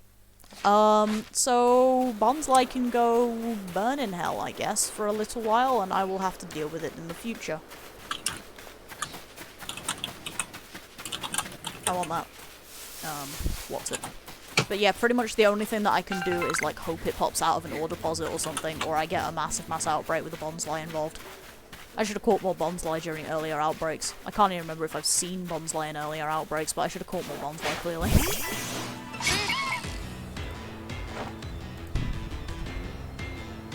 Cause yeah, like, massive mass outbreak Bonsly. A lot of fucking spawn options. I don't even know if I've seen one. And if I have, I probably ignored it because I'm not actually that fond of the shiny. So I probably just blanked it out for other things. Shame on me. So do you have to see it use Mimic? Yeah. That's another alpha wormy. Yay. But yeah, you have to see it use Mimic, which is why it wasn't working earlier when I kept fucking about and it was failing to work, which I couldn't understand why, because I'm pretty sure I was doing what I had to do. But it just wasn't working, and so it didn't count. That's why I had to go do other things to get Mr. Mike's Pokedex entry instead, because it just straight up wasn't working. That's rude. It was very rude. I think that's enough for Goodra. Stealth Rock, Iron Tail, strong moves. Okay, please have Iron Tail, Mr. Bloody level 60 Steelix. If you don't have Iron Tail, I'm going to be out of questions, put it that way. You do have Iron Tail, and you have Stealth Rock, lovely. And you have them all mastered, so you can do strong and agile style. Lovely, lovely, jubbly. Hey, what's up, Giant Worm? Fight my other Giant Worm. Giant Worm? Meet Giant Worm made of metal. The fact that they are, like, actually looking each other in the eyes, it's just like, yeah, okay, this is a moment. But yeah, Bonsly's gonna be a bitch, because pretty much the best way for me to do it is capture them. And have them loop out of war deposits so that I can get the bonus points from that. And it's just like, don't like that. So, yay. That's going to be something I fuck off to the Melands for, and possibly... Jesus Christ, you're huge. Look at him. But yeah, possibly something I just farm outbreaks for instead, because I remember trying to get Bonsly. Like, the first time to get it to the living dex, that was... that was fun. That was fun. Bonsly's name still amuses and annoys me, as does Pseudo-Wudo. Yeah, it's awful and I love it. It's such a good pun. Also, I've technically been here the entire time, but I was eating and it's hot in this room, so I had the fan on me. That's fair. There! I'm still really confused. How's it been nearly an hour and a half now? What the fuck happened? Ever onwards. Wait, no, hang on, that'll get you DMCA. Never mind. Okay, this is slightly insulting, but I don't think your singing is that good. Ouch. Here's Like, the thing. in the nicest way possible. Care. Yeah, no, that's fair. I looked at I mean, Rhyperia's thing fair and then enough, completely... my singing does make it seem completely like, unidentifiable. There's the word. Yeah, I just looked at Rhyperia's Pokedex entry to figure out what I needed, and then immediately blanked what the fuck I needed. Where's Pokedex entry, please? That Rock Slide, acapella is Double still Edge. acapella. There's Double Edge. There's Rock Slide. And Strong Style moves. Okay. Swiddly diddly. Also, what's with going for Callie's throat today? I don't know. I'm apparently just really cool. I mean, this isn't news to people, but... Alternately, it's just pick on Callie Day and only pick Snows. Obligatory bullying day, apparently. Yes, obligatory bullying day. But no, it just seems more likely that I'm just take being... a short holiday. Yeah. It's more likely that I'm just being hella cool, to be honest. I'm quite good at it, so... You're not usually, so it's like, okay. Usually I have a filter. I am really good That at has been eroded. Yeah, I'm really good at unintentional cruelty. I've discovered this one very, very... That's a hard one discovery. Hard loss discovery. This Rhyperia is Your filter has kind of been worn away by the past few days' bullshit. Yeah, not wrong. Past few days has been excessively bullshittery, so... Right, that's 2 points. Wait, why do I have points. just a random unhatched egg? I don't know, why do you have a random unhatched egg? What have you done? Where did you get this egg I from? don't know. Where did you get this child? I don't know, but it better fucking be shiny. It is a shiny, but it's not a fucking pumpkin. It's something completely different that you just forgot. Oh my god. If I randomly... You know what I'm half tempted to do? Is I'm half tempted to just, like, get a metric shit ton of eggs from a metric shit ton of different Pokemon and then just shuffle them around and hatch them as, like, mystery game well, that's kind of thing. Yeah, one thing that's quite funny is that's almost an actual Pokemon challenge in that the existence of the egg lock is a thing. And the egg lock is literally get a bunch of people to give you eggs that they have made. and then you pick a random one from a box every time you catch a Pokemon using Nuzlocke rules. And then basically just end result is whatever you pull out of that box you have to use. So it's like... I would do that. Yeah. I would 100% do that. It's actually quite funny, because one of my favourite fucking stupid moment stories comes from an Egglock thing, in that I was messing around... So there's a fan game called Pokemon Insurgents. I was messing around with one of the optional modes in that, which allows you to basically have an Egglock going, so it will generate a bunch of random eggs for you, and you can just do an Egglock. While I was mucking about with that mode, I hatched a shiny Giraffe. Nice. It is, yeah, except for the fact that, you know, it's Pokemon Insurgents, so it's a game that is only on the computer, and I can't trade off of it or anything. So I've just got a shiny Giraffe existing somewhere on a save file. I'm gonna go do Licky Licky because, unfortunately, Bonsly is a criminal. Giga Impact Zen Headbutt, okay. But yeah, it is actually a really fun, like, little challenge idea, honestly. It's kind of cute. It's just also one of those things of, like, it was easy to do in the olden days when people could just generate a bunch of eggs and not get banned for it. Because obviously that was how people did it. They just hacked and generated a ton of eggs for people. Or they'd, like, reach out, if it was, like, a YouTuber or whatever, they'd reach out to the community and be like, okay, send me Pokemon eggs, and then do it using those. Right. But it's, like, really difficult to set up, obviously, because you've got to unlock trading and stuff in order to really set it up properly. Which is why a lot of the time people would just gen eggs using, like, get somebody to gen eggs with a hack device of some kind for them and then hand it over. But it is still a fun idea, honestly, and it would be tempting. Probably the best way to do it is, like, get somebody to generate the eggs for you, shuffle them, wait, like, several months so you forget what the fuck you even had, let alone what order they were in, and then move on. See what you can do with it. Right. Right, next up, Turtwig. Okay. I'm so mad that Bonsly is going to be the one Pokemon that I can't do in order because of this stupid fucking thing. It's such a criminal. Why is it like this?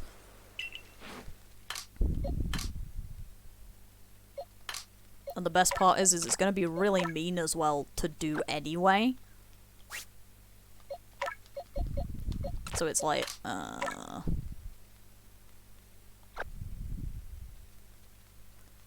That's in the wrong order. What's fucked up? There's an extra Ursaluna where there's not supposed to be one. Right.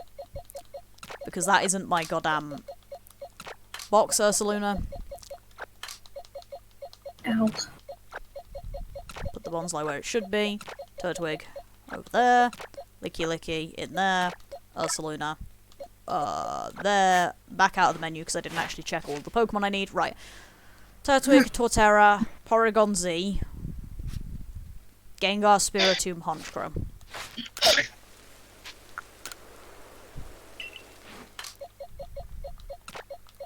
Torterra, Porygon Z, Gengar, Spiritomb, Honchkrow. On the plus side, we're getting places. We're not finishing it today, but we're getting places. Turtwig. Caught without being spotted. Okay, I basically just got a Wait, why is his voice being flat? Okay, Leafage. Wait, what did she do that irritated him this time? Question of the day, that. Right. I'm like, I cannot explain how mad I am about having to deal with this Bonsly shit. It's gonna be so annoying. Because I'm just gonna have to sit in Nearlands. Yeah. A comment of them deserving rest, too. Yeah. They're currently, like, he's currently within states, right? Yeah, that.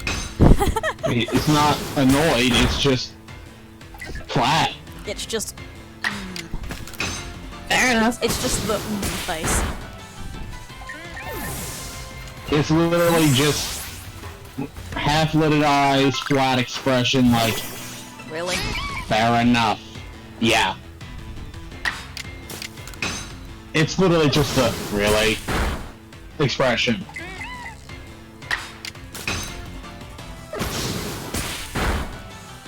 You know, not annoyance this time. Yes. Oh, okay. Not annoyance Yet. today. Torterra, Woodhammer, Headlong Rush, Strong Style moves. Please tell me you have those. Wrong button. Because this Torterra might not have any of those. He doesn't... Well, he has Strong Style moves. So, like, I could technically get enough points off of that. But it would be dumb. So at this point, I'm going to need to start making a list of Pokemon I'm going to have to do off-screen by fucking off to the mainlands for a bit. So, this is my writing list. I'm making a list in one of my Discord rooms. I have Bonsly, which is a criminal. Torterra, which is also a criminal, but of a different flavour. Porygon Z, what do you need? Thunderbolt, Recover, Hyper Beam, Strong, Agile Style. Okay, you have a party. Do you have any of these moves? You have Thunderbolt, you have Hyper Beam, you have Recover. You even have some of these in Strong Style. Lovely. Off we go to punch things.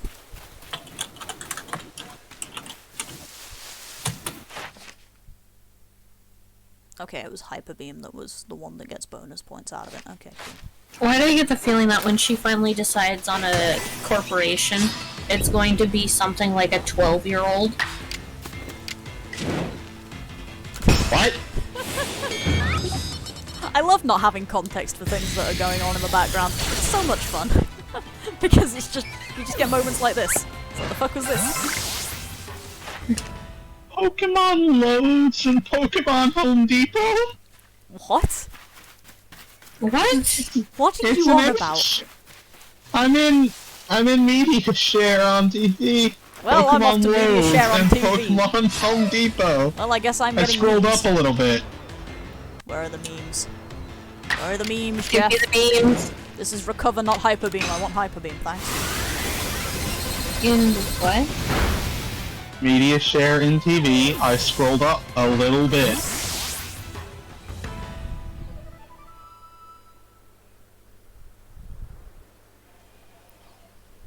Oh my god. Yeah, I see it.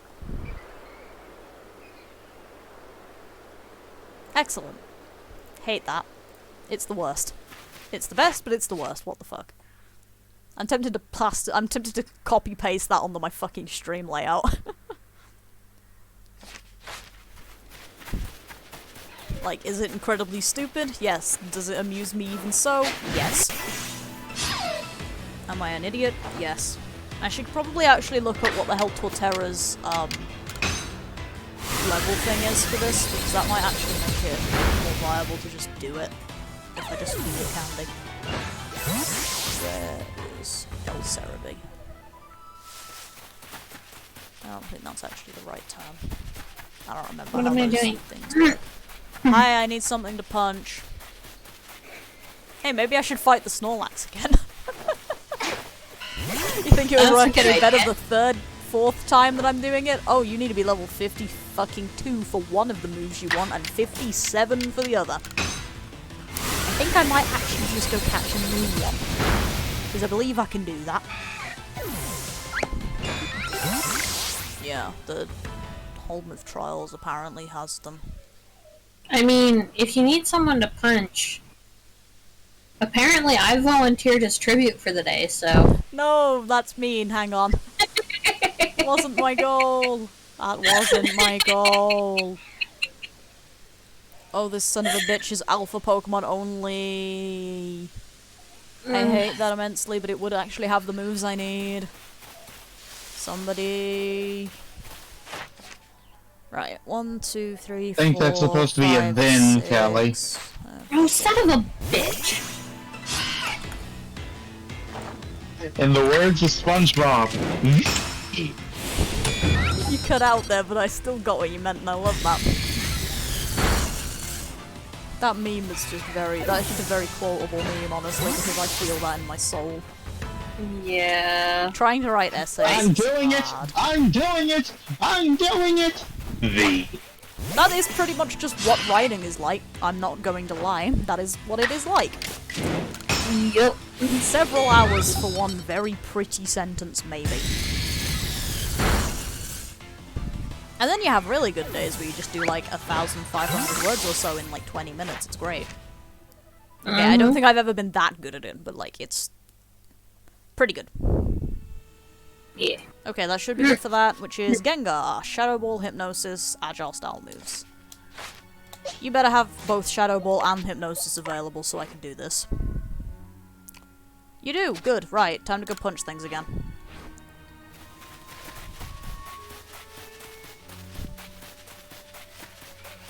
That feeling when you aren't sure you've missed a shiny or not, so you go back through the Pokedex just to look through the forms, just to make sure you just don't have a shiny form of it yet. Yeah, that's a high level of paranoia. Like, that's where I'm at right now. That's what you've reached. You have reached that depth of depravity. And depression. Depravity and depression. Good combo. Okay, question. Is it just me or is Gengar, like, really squishy? No, it's very blob-like. Yeah, it's very good. Right, Hex and Dark Pulse. You have Dark Pulse, and you have Hex. Which will cover for Nasty Plot for a bit, because fuck it. Spiritomb is one of those Pokemon that I always want to shiny hunt, even though I've already got the shiny of it. Like, I've already got a shiny of it in Sword and Shield, and it's like, but I would like another one. Thank you. It's like, why? Because it's pretty. It's so pretty, but I have one. It's like, I don't need another one. You don't have to do this to me, game. Also, every single time that I've been, like, really long pausing in the stream, you can assume that I'm very frantically typing into Google trying to find the Pokemon I'm doing so I can look at its Pokedex stuff. Even though I've just been looking at its Pokedex stuff. I have, like, the memory span of a goldfish, honest to God. Yeah, that's a move. Okay, we're just gonna need to keep punching things, I guess. Fucking Christ, I am begging you! No. I refuse. Don't know what I'm refusing for, but I'm refusing. What makes me mad is that hatched eggs don't count for encounters, so even if I went and looked at wild pumpkaboos, it wouldn't help. It wouldn't help.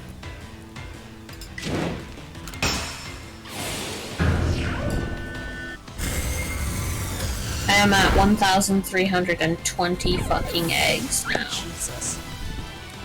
You cannot escape the pumpkins. I cannot escape the pumpkins. In before you get it in October. Oh my god. A, don't curse me like that.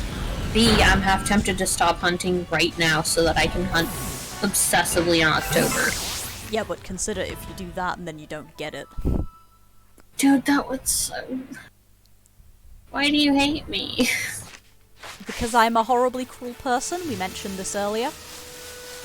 Yeah, but that's not true, so... Except it has to be because I'm being cruel. Ow, that's a bit rude. I would like my phone to stop automatically starting to connect to my TV to play videos. That would be very good, yeah. It's doing that and it's starting to piss me off. Damn it. Damn it. Why did I decide I wanted to fight the Alpha Luxio again? Candy? Yeah. Except it's now murdering my Spiritomb. Do I have a ground type? I do. I have my Torterra. I am paralyzed. I am just constantly paralyzed. You piece of shit. Stop this. Stop using Wild Charge. Like, keep using Wild Charge. It's killing you as much as it's killing me, but also please stop doing that. I don't remember what moves my Torterra has. It's not like it matters. It's probably... yeah, it's mostly dead anyway. Bulldoze will do.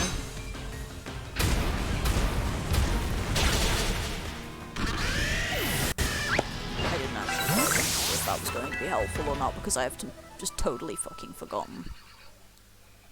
Again. The, Pokedex stuff. Oh, I could have used that as a strong style move and gotten a bonus point. Fuck. Never mind. I need to go heal. Wrong button. Every time I hear strong style, I keep having flashbacks to that one fucking YouTube video. It's just a guy trying to sell personal training videos called Strong Style. I don't know this, but this sounds kind of hilarious in a weird way.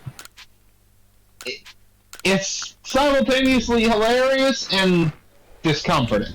Oh, cool. We love that sort of video. Right, let's see how high level I can get this fucking Torterra. What level did I need again? Like 52? Last time I saw it, the man Yeah, gave me so- second-hand embarrassment by existing. Jesus. That's pretty powerful.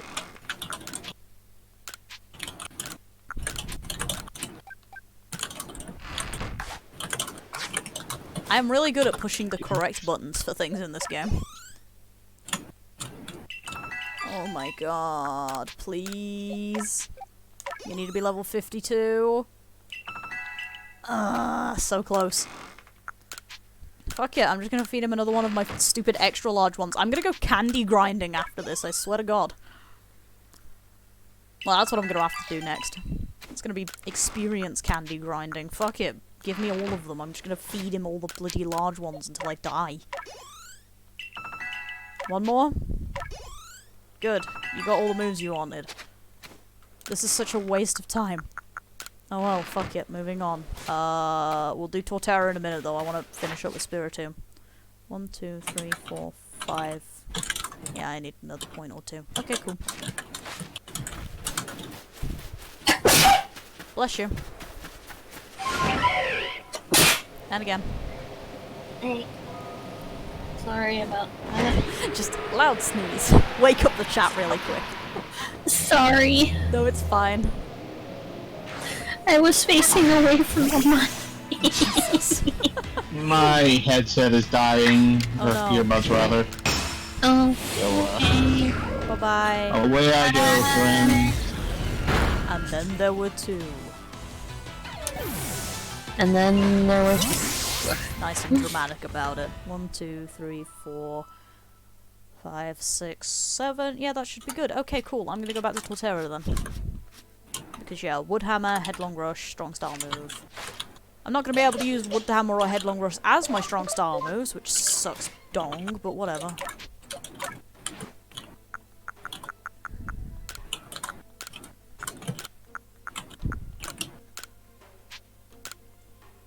And then I will go throw myself into the pit of fighting stupid shit.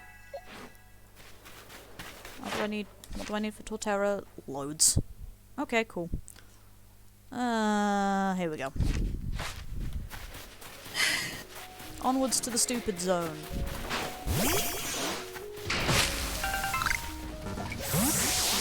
Hey, maybe I'll get lucky and see giant Booth in a few minutes.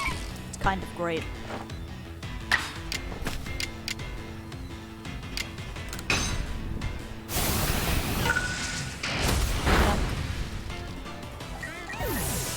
I love Woodhammer. It's such a stupid animation. Bonk. It's bonk. It goes bonk.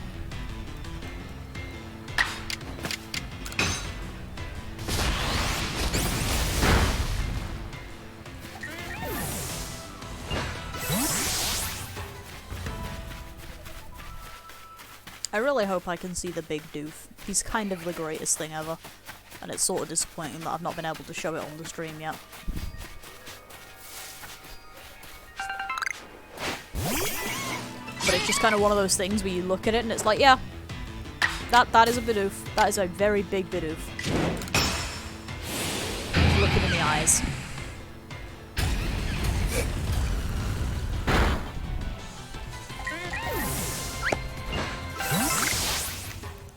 One, 2, 3, 4, 5. Okay, just keep going.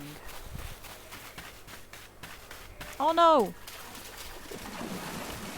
Yes, good. Get out of the water. Stop trying to drown yourself, little guy. I'm not that terrifying. Hey, an Eevee. Bidoof. Bidoof is one of those Pokemon that just has such good energy. I love it. We've had this discussion so many times on this stream, but like, I just have to have it once more that Bidoof has good vibes. And I'm very pleased with its existence, honestly.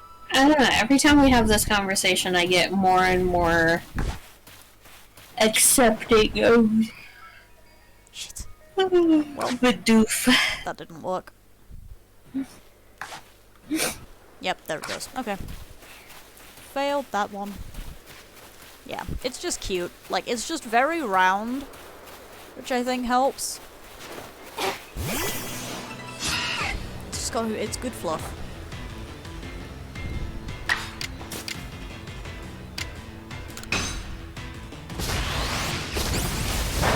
I have so many missed messages. Probably for the I opened it up because I had a ping and it's just like, oh no. I'm going to have to do so many peaceful conversations after this. How did I hit that one from behind? That wasn't a back strike. It literally like just turned around. That didn't look like it hit the back at all. Wild. Oh, speaking of human interaction, I should probably actually check in with the group chat for my new flat. That might be an idea. I sort of made it and then fucked off again. It was like, oh, yeah, I should probably look into that. Where is Lord Doof? I would like to see Dr. Doof. I'm gonna give it stupid nicknames until it appears. It's so cute. Like, it's one of those alphas that's just kind of like, you're not supposed to be cute. Why are you cute? It's just a giant fucking Bidoof.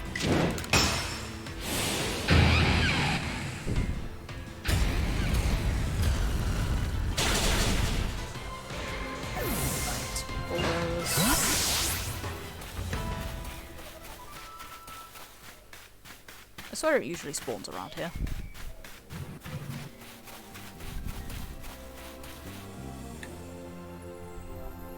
Oh well.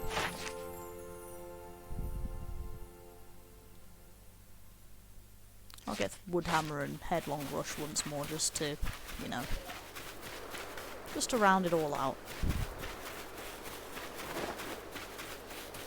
Also, I don't remember if I actually mentioned this last time I was streaming or not, but I saw a thing recently of, it's shiny Ponyta and a shiny Gyarados next to it, and it's like being the most the most worthless shiny Pokemon, and I'm just like, no? Like, yeah, sure, everybody has one, but only if you've played those specific games. Like, if you didn't play Gold, Silver, Crystal, or if you didn't play Heart Gold, Soul Silver, more likely, or if you didn't play PLA, like, you're not gonna have the Gyarados or the Ponyta, so it's like, they're not worthless. What are you on about, crazy lunatics? And besides, half the worth of a shiny is the worth that it is, like, has to the player, specifically, and not, you know, as a general thing. Like, most people aren't trading shinies about the place. Mm-hmm. So it's like, I don't know what people are on about. Right, Snarl. I don't have Dark Pulse, which is a shame, because that's one of the ones that would have gotten me actual put. Yes, quit changing and not select change, you stupid bitch. Yes? I did a, mystery trade thing. Yeah? And got a shiny Guzzlord. Jesus. Yeah, it was super hacked. Yeah, that is, It's like, you just look at that and it's like, you're sketchy. If you're not hacked, you're cloned. And it's like, Are yeah. you kidding? I thought that it was like somebody had hacked a fucking Digimon into the game at first. Because I've never seen it. You've never seen before. it. Yeah, that's a good point. Yeah, no, that is a good description of what that thing is. Honestly, it is, a vibe. Oh, you ever want to see something fucking funny? Actually, I'm going to ask you to do it now. Go on YouTube and look up Guzzlord from the anime. Oh dear. Just look that up. Real quick. Alright. Right now. Yeah, right go ahead and do it right now, because then we can all get the full experience of your reaction to that.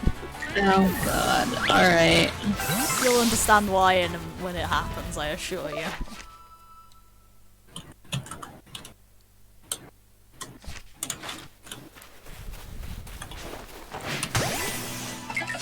Yeah, the other thing I hate about heavy balls is like using them with my Pokemon, it's just like the weight is fucking like it's Okay, all I'm seeing is just Guzzlord's Scream compilations. Yeah, go with those.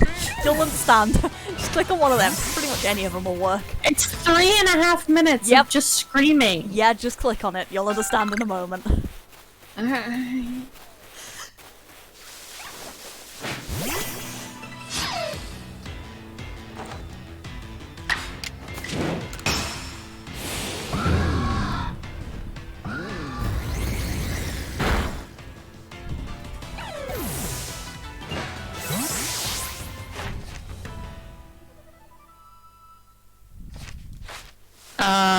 Yeah, somebody made that decision. Someone made that decision to have that as the anime voice for Guzzlord. Someone looked their producers in the eye and said, you know what we should do with Guzzlord in this anime? Just a guy. Yeah, it's just a guy screaming. I don't know why. But for some reason, that was hilarious to everybody.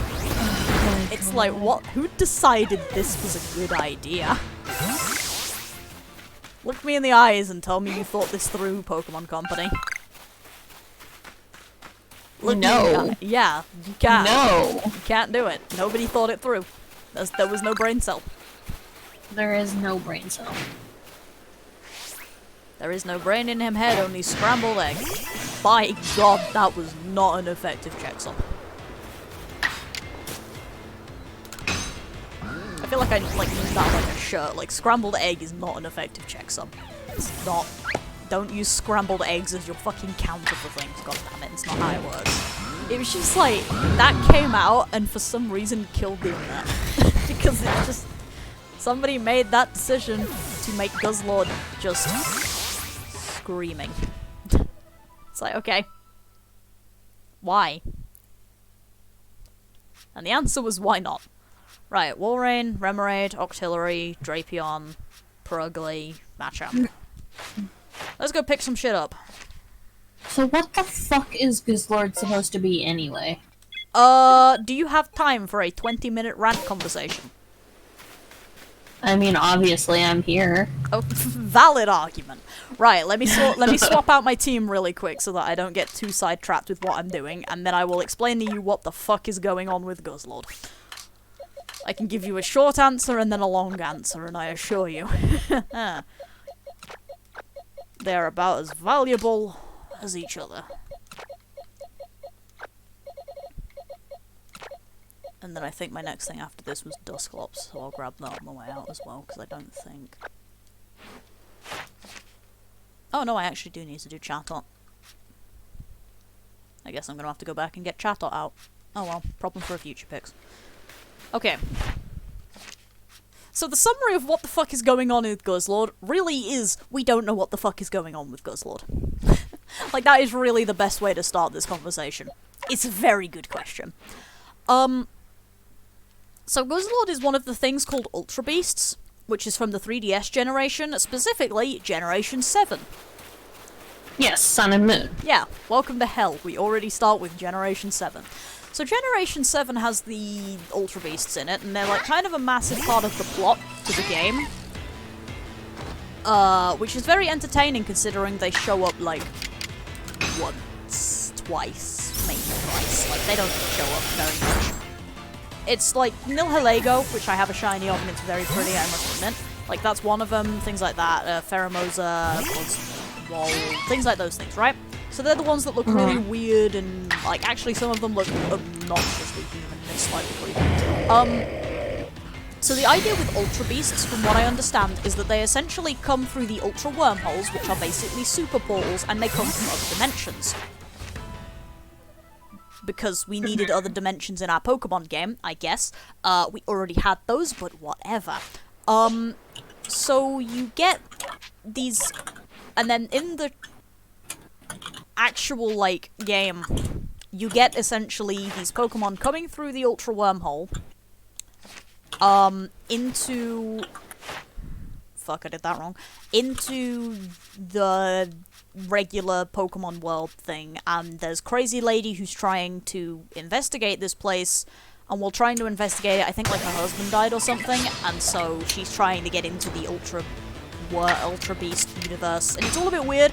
And then you get to Ultra Sun and Ultra Moon, which adds the plot of Necrozma, which is an Ultra Beast that eats stars, and it showed up in this one dimension and ate its sun, so now this place, which is called Ultra Megalopolis or something like that, has no sunlight and is basically like a death world, and they have to wander around in special suits. And these people are journeying between universes to try and make sure that Necrozma's not going to show up or something. I don't quite remember the plot great, I will admit that much, but it was a bit weird.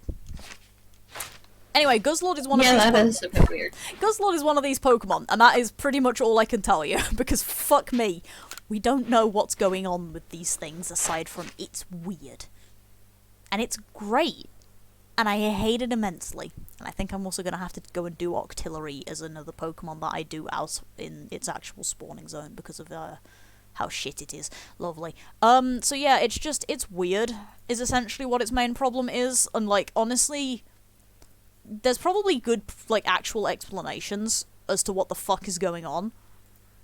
But I have never actually found a good explanation about these things. In terms of, like, what they are, why, anything, honestly. I've not, like, found... It's really weird.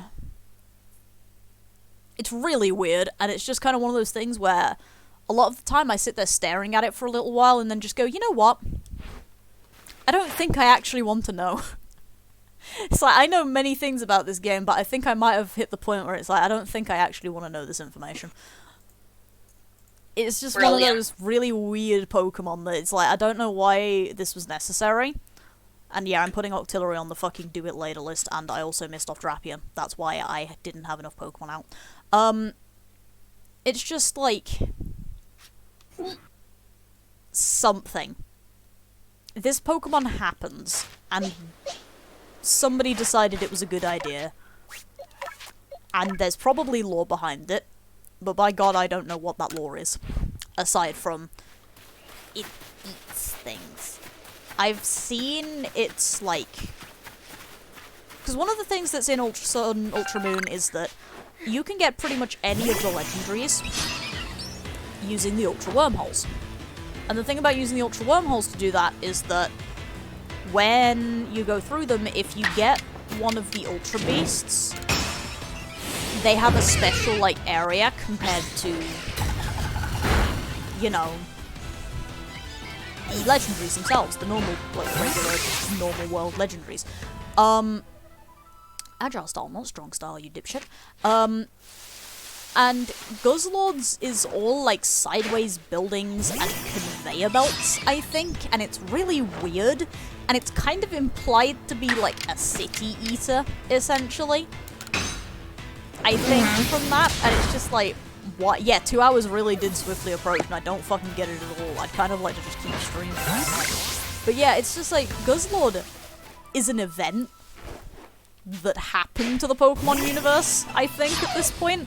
But it really is implied to be like a city eater from that, like, universe thing. Because it's like, I'd have to look it up, but like, Guzzlord's, You know what? I'm coming up with a headcanon for Guzzlord right now. Okay, cool. Give us a fucking headcanon while I look up Guzzlord's piece of shit fucking circle, like, wormhole thing, so that I can try and show an image of it somewhere. Okay, Guzzlord is a created Pokemon that was used to eat and recycle the material from abandoned and blown out cities after a war in an alternate Pokemon universe that ended up with a lot of destroyed cities. Yeah, okay, I'll take that. What the fuck is trying to attack me? The more it ate, the more it grew, and then it got out of control, and so now it just kind of is a walking natural disaster. Yeah, it makes sense to me, honestly. I'll take that. Because it's got... There you go. It's got, like, such... just... Yeah, the Ultra Wormholes are really fun to, like, mess with, but also I fucking loathe the Ultra Wormholes. They piss me off. They're so hard to actually play in. And I can't find any good pictures of the Ultra Wormhole for it. Yeah, Ultra Ruin is what it's called. Images... Yeah, so it's like this really big destroyed cityscape, essentially. And it's also all sideways for some reason, because fuck you, but yeah, it's all, like, super wrecked and shit. You'd probably have to look it up on YouTube to get some decent, like, images of it and stuff, but it is actually kinda creepy. Not gonna lie, it's kinda creepy. It's one of those things where you just kind of, like, look at it and it's like, you give me an existential crisis.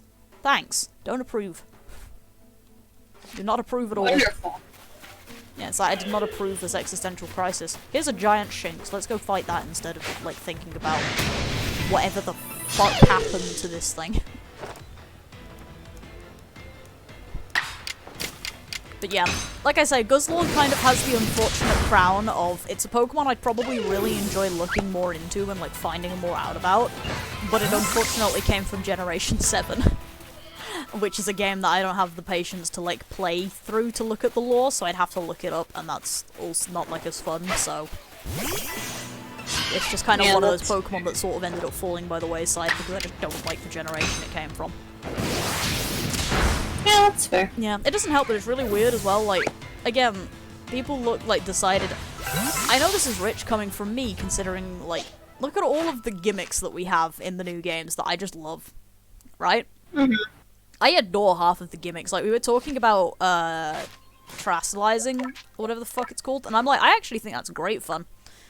I just looked at the fucking menu and didn't read what it said again. Fuck it, I'm googling it. But yeah, it's like, it's just one of those things, like, it looks fun. I think it looks like a great time. It's gonna be weird, yeah, but I think it looks like a great time. It looks like it's gonna be a lot of fun to mess with. So it's like, it's really a thing for me to be saying, yeah, look at this fucking gimmick. But at the same time, like, it's just one of those weird things, like with the Ultra Wormholes, that it fit, but it sort of fit at a weird angle to the rest of the Pokemon universe, which is where it caused problems for me. It's like, yeah, sure, we have, like, alternate dimensions and stuff already, so it does make sense. But at the same time, I'm sitting there looking at it a little bit, and I'm like, well, we had the distortion world as one thing, but it's like, the wormholes are another, and it's a bit, like, of one of those moments where I'm just kind of like, I don't know if I actually like this or not. It's like, it's neat. Yeah, I would really like the chance to play through Sun or Moon. Yeah, or Ultra Sun. That's fair, and I really hope that my, like, never-ending salt for these games doesn't ever put you off if you get the chance. Because they are good, I just don't like them, is sort of my problem. Like, no, and that's completely understandable. But it's like, I never got a chance to play Oras, I never got a chance to play X or Y.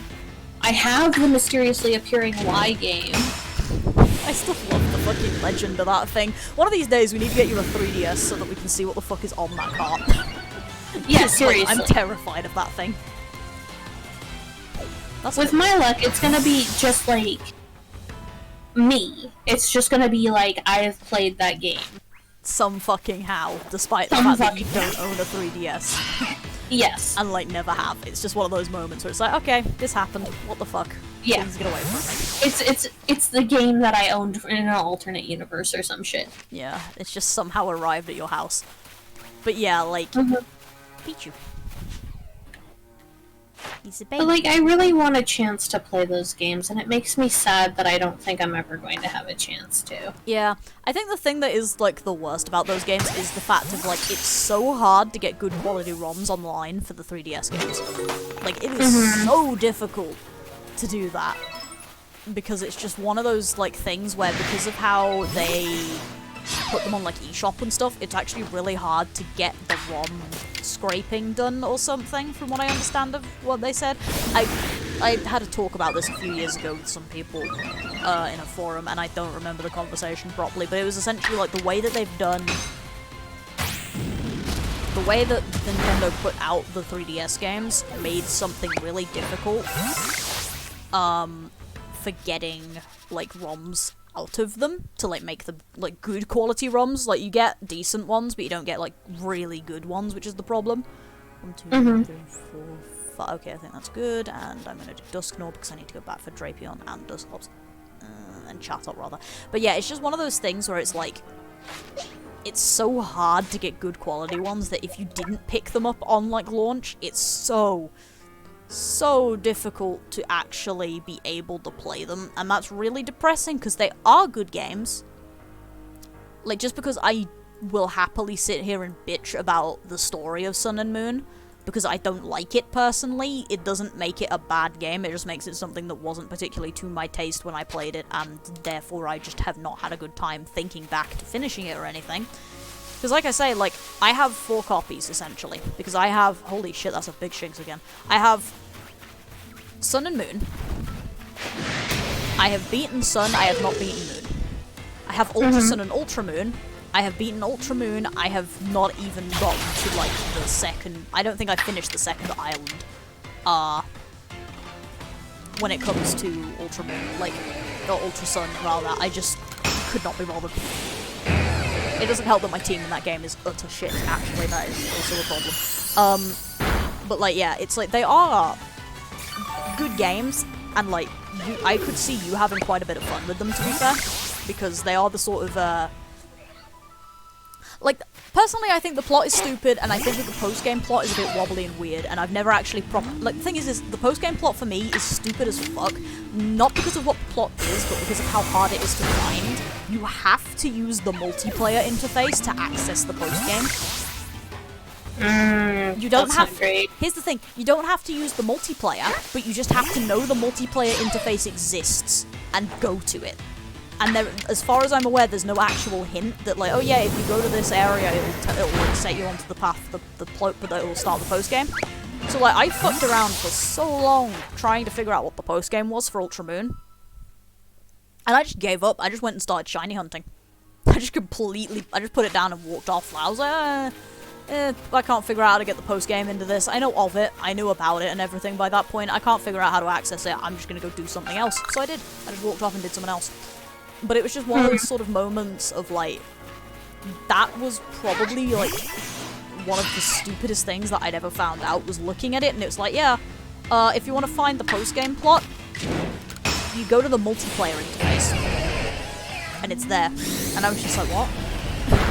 Like, I legitimately did, like, the what face and everything. I was just so baffled by the idea of, yeah, no, to get to the post-game of this single-player game, you have to go to the multiplayer interface.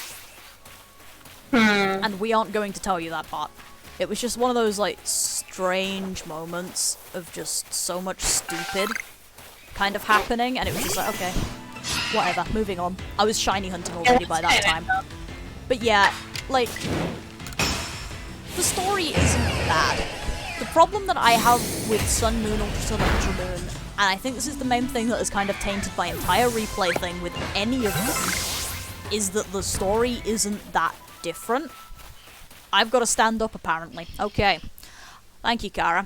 But yeah, the story isn't that different to Sun and Moon, with Ultra Sun, Ultra Moon, and that has kind of tainted all 4 of them as a cluster for me, in a way. Because the problem is I played Black and White, and I played Black and White 2 on release. Well, I played White 2 on release. I've still not, to this day, played Black 2, because I don't own a copy of that game. But yeah, I played those games on release. I played White 2 was the first game that I original White was the first game that I had. Apparently I'm having a drink as well, fair enough, I am doing a rant. White 2 was the first game I had level 100 Pokemon on, and it was the first game that I actually beat. I followed that up quite quickly afterwards with, I think I finished off Pokemon Soul Silver finally, but like, because when I played them on release, I was very young, so I didn't have, like, very good team. Like, my team was terrible. I was very much the sort of person who basically loaded out their Pokemon with stab moves that were high damage, low accuracy, and then just hoped. I very much was a spray and pray player with just terrible movesets, and it was all just a bit awful. But at the same time, like, I played those games, White and White 2 specifically, I played those when I was a little bit older, so I had a bit more experience with the game, but I also had a bit more of a care for the story and stuff. If you never play, and this is actually a thing, this is a really big thing for me, because everybody probably by this point knows what I think of Platinum. I think everybody's heard my opinions on Platinum. But I have to say that if you absolutely had to pick, like only a couple games to experience from Pokemon, Black and White and Black and White 2. Yeah, those ones are... They are so good. Pinnacle. They are so good. The pinnacle of Pokemon games. Yeah, they are just excellent. And the thing with them, and the reason that, like I say, I would sit down and happily recommend them over basically anything, is their story. And specifically, the synergy of their story. And that's why I say both. When I'm talking about that, I say both, because the synergy of their story is without a doubt one of the best, like, sequel games I've ever had the honor of sitting down and playing. Like, it's so good what they do in that game to get, like, a good sequel. And honest to God, it is a crime that I haven't seen anything like that for the other games in this series, because Jesus, if they went back to Black and White 2's formula of sequel stuff, I'd be so happy. You and a lot of people, good. I think. Yeah, it's so well done. Like, the way that they did that was so good. Black and White had such a good story. Like I say, I was really young at the time of those games coming out. I did not appreciate them enough, and by God, I need to play them again.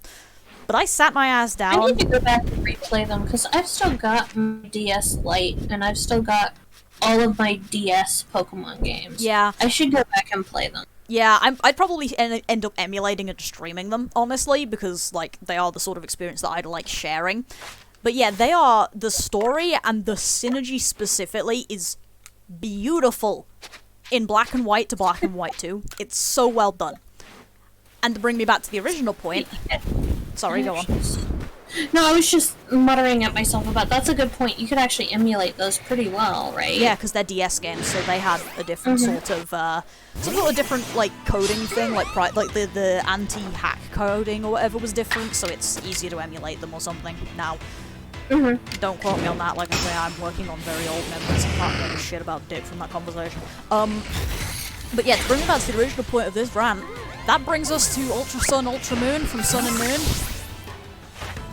I was so excited because I thought that what they were going to do was like the Black and White formula, essentially. I thought they were going to bring us a sequel game to Sun and Moon's story, like setting it...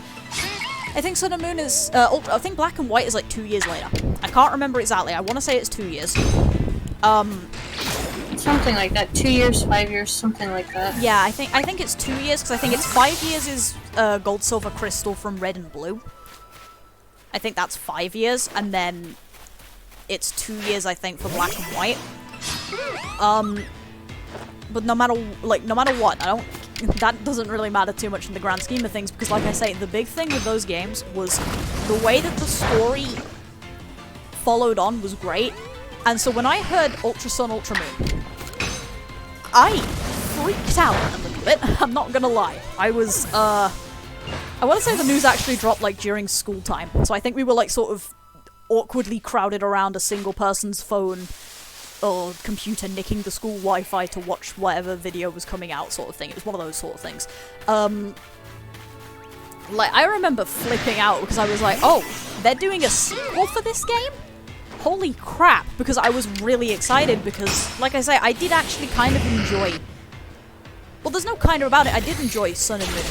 Like, there was ups and downs and bits and bobs and it was a bit weird, but I did enjoy it. The thing that I think has really wrecked it for me has genuinely been the way that Ultra Sun, Ultra Moon were handled. Because they weren't handled as sequels, they were handled as remakes. And that pissed on it so hard. They tried to give the Heart Gold Soul Silver treatment to games that had just come out, I think is the best way to put it. 3, 4. So, like, what it kind of ended up being was instead of, like, a really nice sequel, you got half-assed remake because we only played these games a year ago. Right. Because, like I say, those games came out a year before Ultra Sun, Ultra Moon. Ultra Sun, Ultra Moon were 2017. That's cursed. And Sun and Moon were 2016.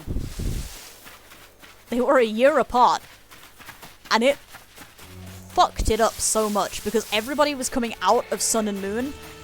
Like, they had, like, you know, it was the sort of thing of like, oh, we just finished this in terms of, like, you know, a year sort of thing. Like, people have only just really been playing them sort of thing. People remember the are only just now starting to get bored with it. Yeah. And so they brought out a sequel. And everyone was excited. Because it was like, oh, sequel. We like sequel games. Black and White 2 did it really well. Maybe we'll get lucky.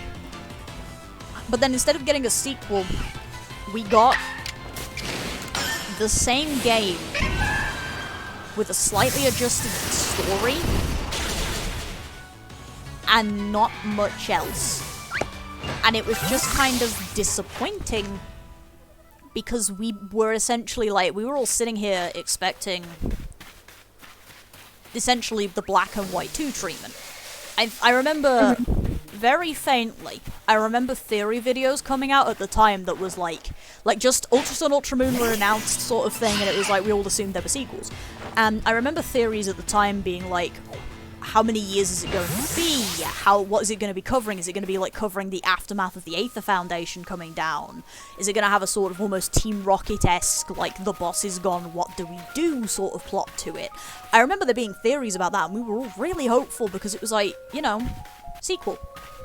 Getting to see a bit more of the universe, things like that, and instead we got the same game, really, with a slightly more fleshed out story, but also an only barely adjusted story that wasn't different enough from the game we had just got done playing, like, a couple months to a year ago, to make it really worth sitting down and playing through again. Because...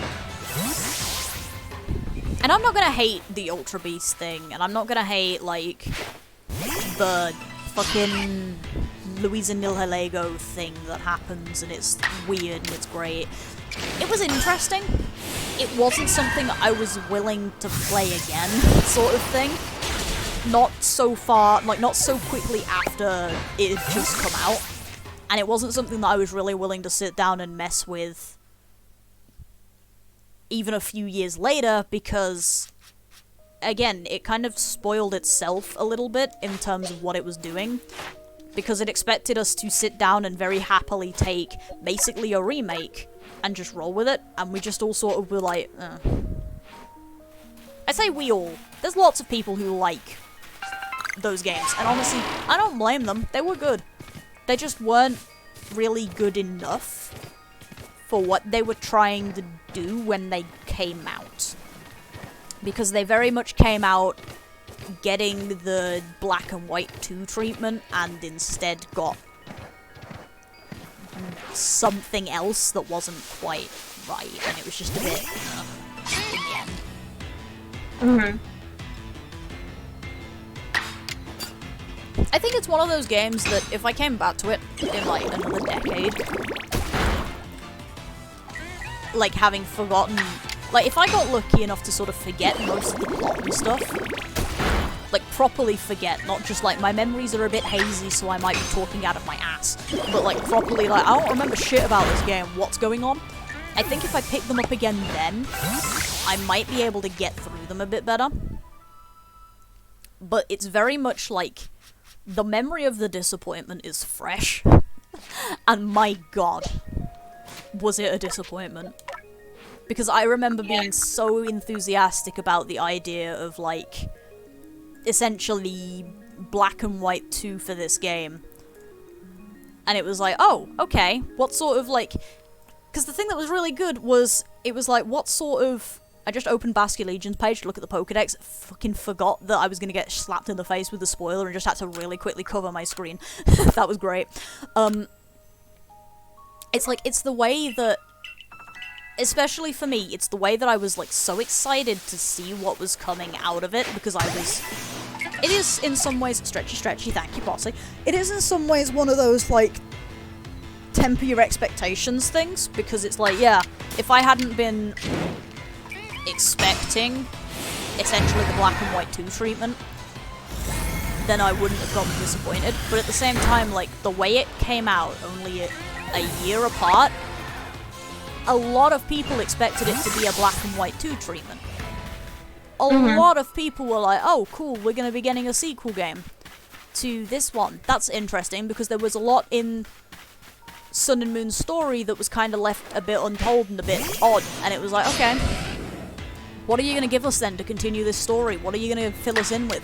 Are we going to get more of the Ultra Wormholes? Which we did, but not in the way we wanted, because what we were kind of expecting was like, oh, are we going to get more Ultra Wormhole events? And what we got instead was the same Ultra Wormhole events as the previous game, but with the added, like, coat of paint of whatever the fuck was going on with Necrozma and that sort of thing.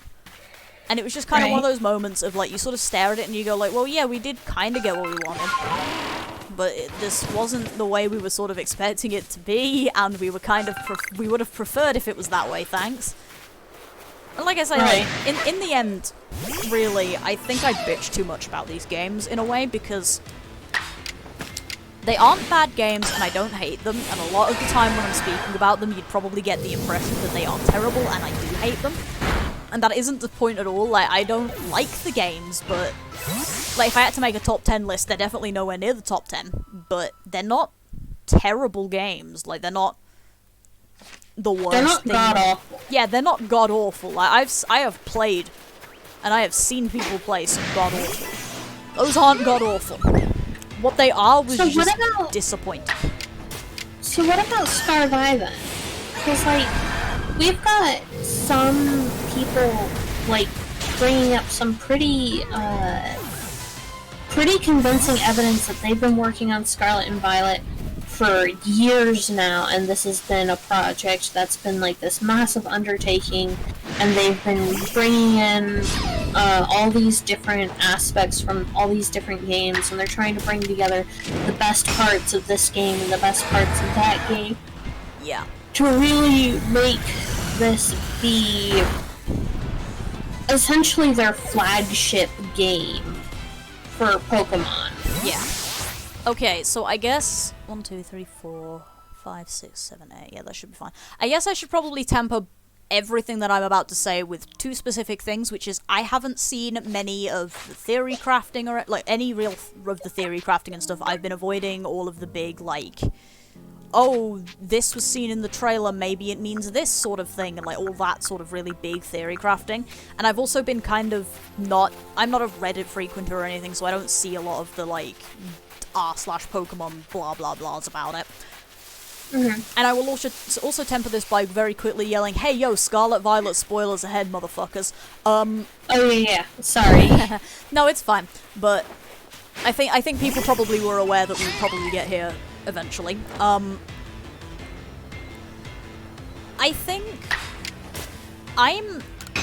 it's weird to say that I'm apprehensive about Scarlet Violet when I am this excited. Hello, Oxy. Yes, I'm aware that I am half an hour over time. We started talking and I don't give a shit. I don't have anything to do tomorrow. Hi, Oxy. But yeah, hi, Oxy. And sorry if that wasn't what you were intending to do, but you've rolled in with a pix and that sort of tone of voice, so I'm expecting go to bed moaning. That is usually the tone of voice used. Also, Oxy, if anyone needs to go to bed, it's you. Yeah, it's you. It's 11:30 there, like... But yeah, so... like I say, it's really weird to say that I'm apprehensive about this game. Oh, you just noticed. Fair enough. Yeah. It's a game that I'm extremely... Yeah, I'm extremely excited for this game. Every single one of these trailers has been so much fun. I am so looking forward to things, right? But I am really apprehensive about this game, specifically because of those theories, honestly. Because this does look like a game that they've been working on for a long time, and it's really weird to say that when I look at some of the mechanics. Because, here's probably going to be the main big spoiler that I'm going to talk about. I'll probably avoid talking too much about some of the trailer stuff, but the trailer this morning that was posted. Yeah. One of the things that showed up in there was a bit of a demonstration of the battle system. And one of the things I noticed was a very similar battle system to PLA, in that the character seems to be able to move around, or at least in that particular segment. We're not talking the entire battle system, but there seems to be a specific battle system of some kind that seems a lot like Horde battles, which I am very happy about. I like Hordes. But there seems to be a very specific battle system that's similar to Horde battles and allows you to move around like you do in PLA. And that's interesting, because we're all, or there's people claiming, oh, this has been going in development for a really long time. Which by that implication means that PLA was probably also in development for a very long time. Which I can see, honestly, in this game. Like, the craft of this game is impeccable, and I would 100% believe that this was in development for a long time. Much longer than we knew about it. And that's obviously why they had to outsource Brilliant Diamond Shining Pearl, and again, you've all heard my fucking conversation about that shit. Yeah, that was a mistake on their part. Yeah. Like, honestly. And, yeah, I know that games tend to be out, like, in development for a really long time. I'm just meaning, like, in terms of how long, like, Pokemon-wise, because it's one of those sorts of things. But it's, it is one of those games where I am very much looking at this. It's got missing step syndrome. That is going to be how I'm going to explain this. You know when you're walking down the stairs, and you accidentally miss a step, and your stomach jolts, and it's like, oh fuck, and you grab at the railing and everything. Mm-hmm. It has that very faint feeling to me of missing a step right as you miss the step. Like, not, oh shit, I'm falling, but like that split second where you're not quite sure what the fuck just happened. It's that, like, very specific stomach jolt feeling of, I am half anticipating something to go wrong. And I don't know what it is. But I am... You just got a nebulous bad feeling about there is just this nebulous bad feeling about this game somewhere in my stomach that is staring at me going, something's going to go wrong here. Where is it? Because the thing with this game is, like I say, every single trailer that I've looked at has had me so excited. I am looking forward to it so much. Again, I'm going to avoid talking too much about the various trailer bits, but the way that they're doing the story.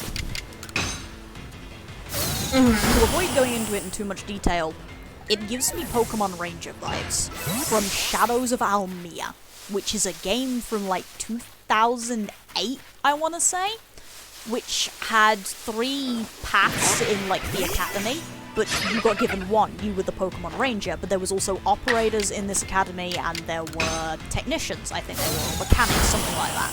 And they did different jobs. You just happened to be somebody going to this school specifically as a ranger. It gives me that sort of feeling. But it makes me apprehensive, because then it's like, well, is it going to be like that and we're going to get Railroad 1? Or is it going to be we get given all these paths to choose from? And if we're then given all these paths to choose from, like, how does that work? And it's just one of those things where it's like, it's starting to make me nervous seeing how much is in this game that what we're gonna get is gonna be lackluster in some area. And it's honestly frightening me, because it's like, they have shown us so much amazing stuff for this game. Like, I genuinely could not look a person in the eye and tell you, like, anything that I am disappointed by with this game, because it looks so good, the way that they've done it, like, what they've decided on and everything. Like, it's just so pretty, and everything about it is, like, really nice. And it is making me very apprehensive that we're gonna get something horribly, like, something is gonna go horribly wrong at some point. Because it's one of those moments where I'm sort of staring at it like, too good to be true. There is no way that what we are getting shown is actually what we're going to get, right? There is no way that whatever we're seeing here is going to be all of it. There's got to be something somewhere in the background of this that is going to cause this to go wrong. I'm hopeful, but I've got this sort of terrible anticipation for this game that is very much like something is about to just fucking slap me in the face and just go, bitch, you thought it was going to be amazing? Ha! How naive. And I hate it, honestly, because this game has looked nothing but brilliant. like, you're just waiting for the other shoe to drop. I'm really waiting for the shoe to drop, because it's sitting here, like, looking at it. Like, go back and watch those trailers again. Look at all the cool shit we have been shown. Dude, just the trailer I have a hard today. time not bursting into tears just watching the trailers. They look... They're amazing. They hit my nostalgia buttons so fucking hard. Yeah, and that, I think, they're is brand where... new and shiny, but... Yeah. It's like, it's going to be very interesting to see how this goes down, and to see everything. How so, Oxy? Yeah, I'm curious as well.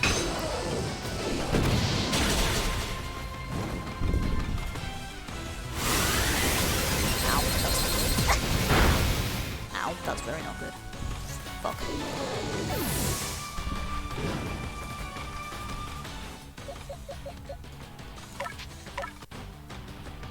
But yeah, while we wait for Oxy to get that out, like I say, there is this sort of nebulous, never-ending feeling as I'm watching all these trailers of this can't be everything, right? Like, if it just doesn't quite ring is...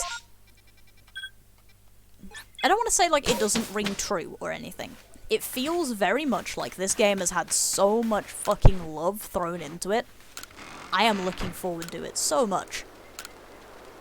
But sort of everything in my body is sort of sitting here going, there's no way that it can actually be as good as it looks. There's no way that all of these things that we're getting shown that you are very excited about are going to play out. Get off. Gonna play out in the... I think I'm stuck. There we go. I got stuck behind something. That was weird. Are going to, like, play out the way that we want to. There's going to be something that goes wrong. And I honestly really hope not. I really, really hope not. Like, this game is looking amazing, this game is looking wonderful, this game is looking brilliant, blah blah blah. I'm so hopeful. And this is the most excited I've actually been about a Pokemon game in a while. Because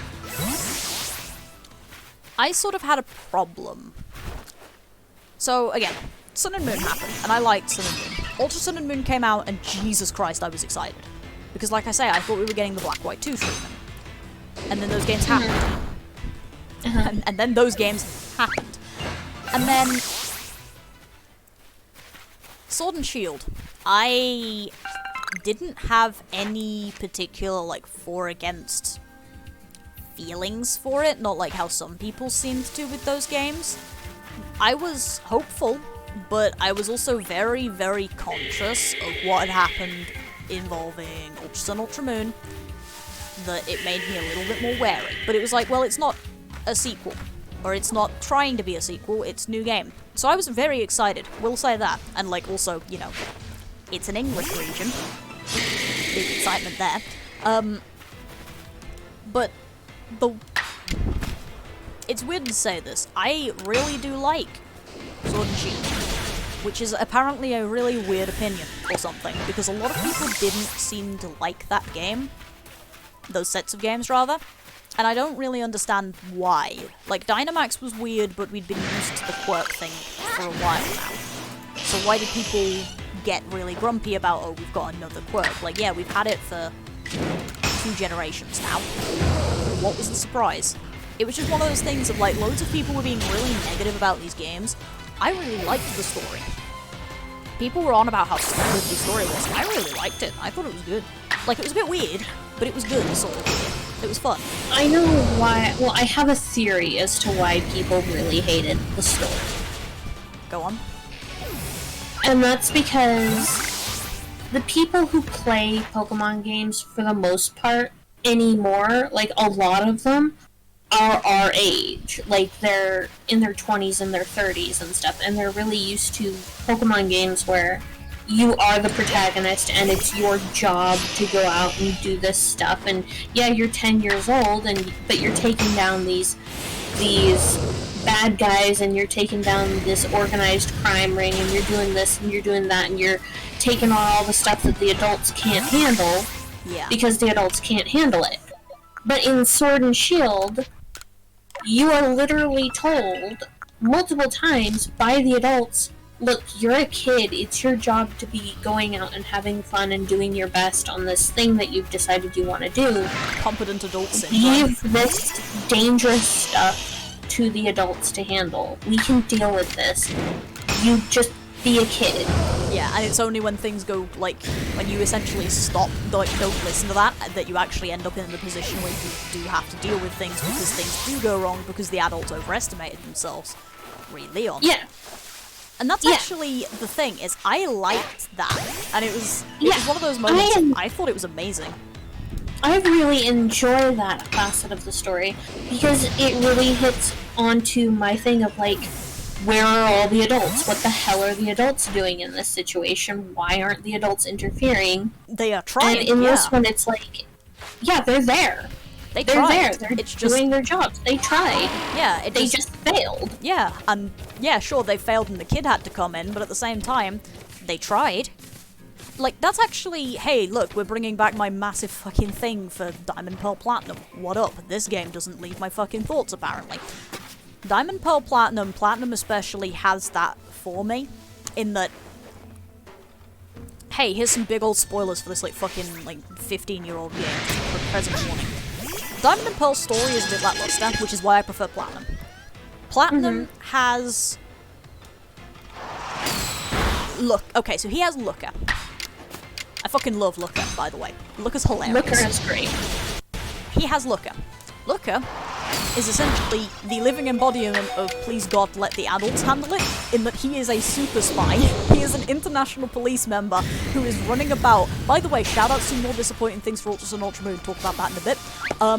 Looker is running about. Exactly. Like, yeah, exactly, like, people were pissed off about it, but, like, Looker is running about helping out, and he's doing his job. He is he is a member of the international police, it is his job to catch the criminals. He's running about catching the criminals. That's what he's doing. He's looking for the criminals, and he is catching the criminals, and he is generally doing his job. And sure, he's a bit of an incompetent, blundering idiot on occasions. The thing in Veilstone, for one, where the Pokedex gets stolen, where he just kind of shows up 10 minutes late with the Starbucks. But, like, he's trying to do his job, and he's not doing it terribly. And again, Cynthia as well, especially in Platinum. Cynthia is all over the damn place in Platinum. And she's, like, all up there in the Spear Pillar thing, and when you're in the Distortion World, she's in the Distortion World with you, and she's helping guide you around and stuff with the legendaries. And generally, like, it does have that vibe of, hey, actually useful adults. Imagine those. Yeah. And, like, yeah, I love that with, like I say, Sword and Shield has the actually competent adult vibes. And the thing that is nice about that is that it actually does feel legitimate as well. Like, it doesn't just feel like, oh, we're being competent because the story said so. It really does feel like this is a world where, as expected, the adults are good at what they do. Because these adults have been training Pokemon for quite a long time. Yes, Leon is a bit of a bumbling idiot in that he gets lost a lot. But his Charizard is pretty damn strong because he has had it for multiple years now and has been training it. He knows what he's doing. He's used to this. Sure, he still gets beat by a 10-year-old because that's, like, the lore of protagonist. Plus, like, you know, the 10-year-old fought God a while ago, blah blah blah. But it's one of those things of, like, there were genuine attempts made with that game to give the adults the actual feeling of having been adults for longer than 10 minutes. Yeah, and by I God, think, it worked. in my opinion, they did a really good job. Like, I really like Sword and Shield. Because, like, yeah, Oxy, the protagonists are freaks of nature. Yeah, that's what they do. Yeah. But, like, in Sword and Shield, the adults are, like you said, they are adults. They're not just these wussy, wimpy, there to stroke your ego as you steamroller them people. Yeah. They're there to be adults. Leon is the champion. And it shows as he does stuff like rescues you from the weld.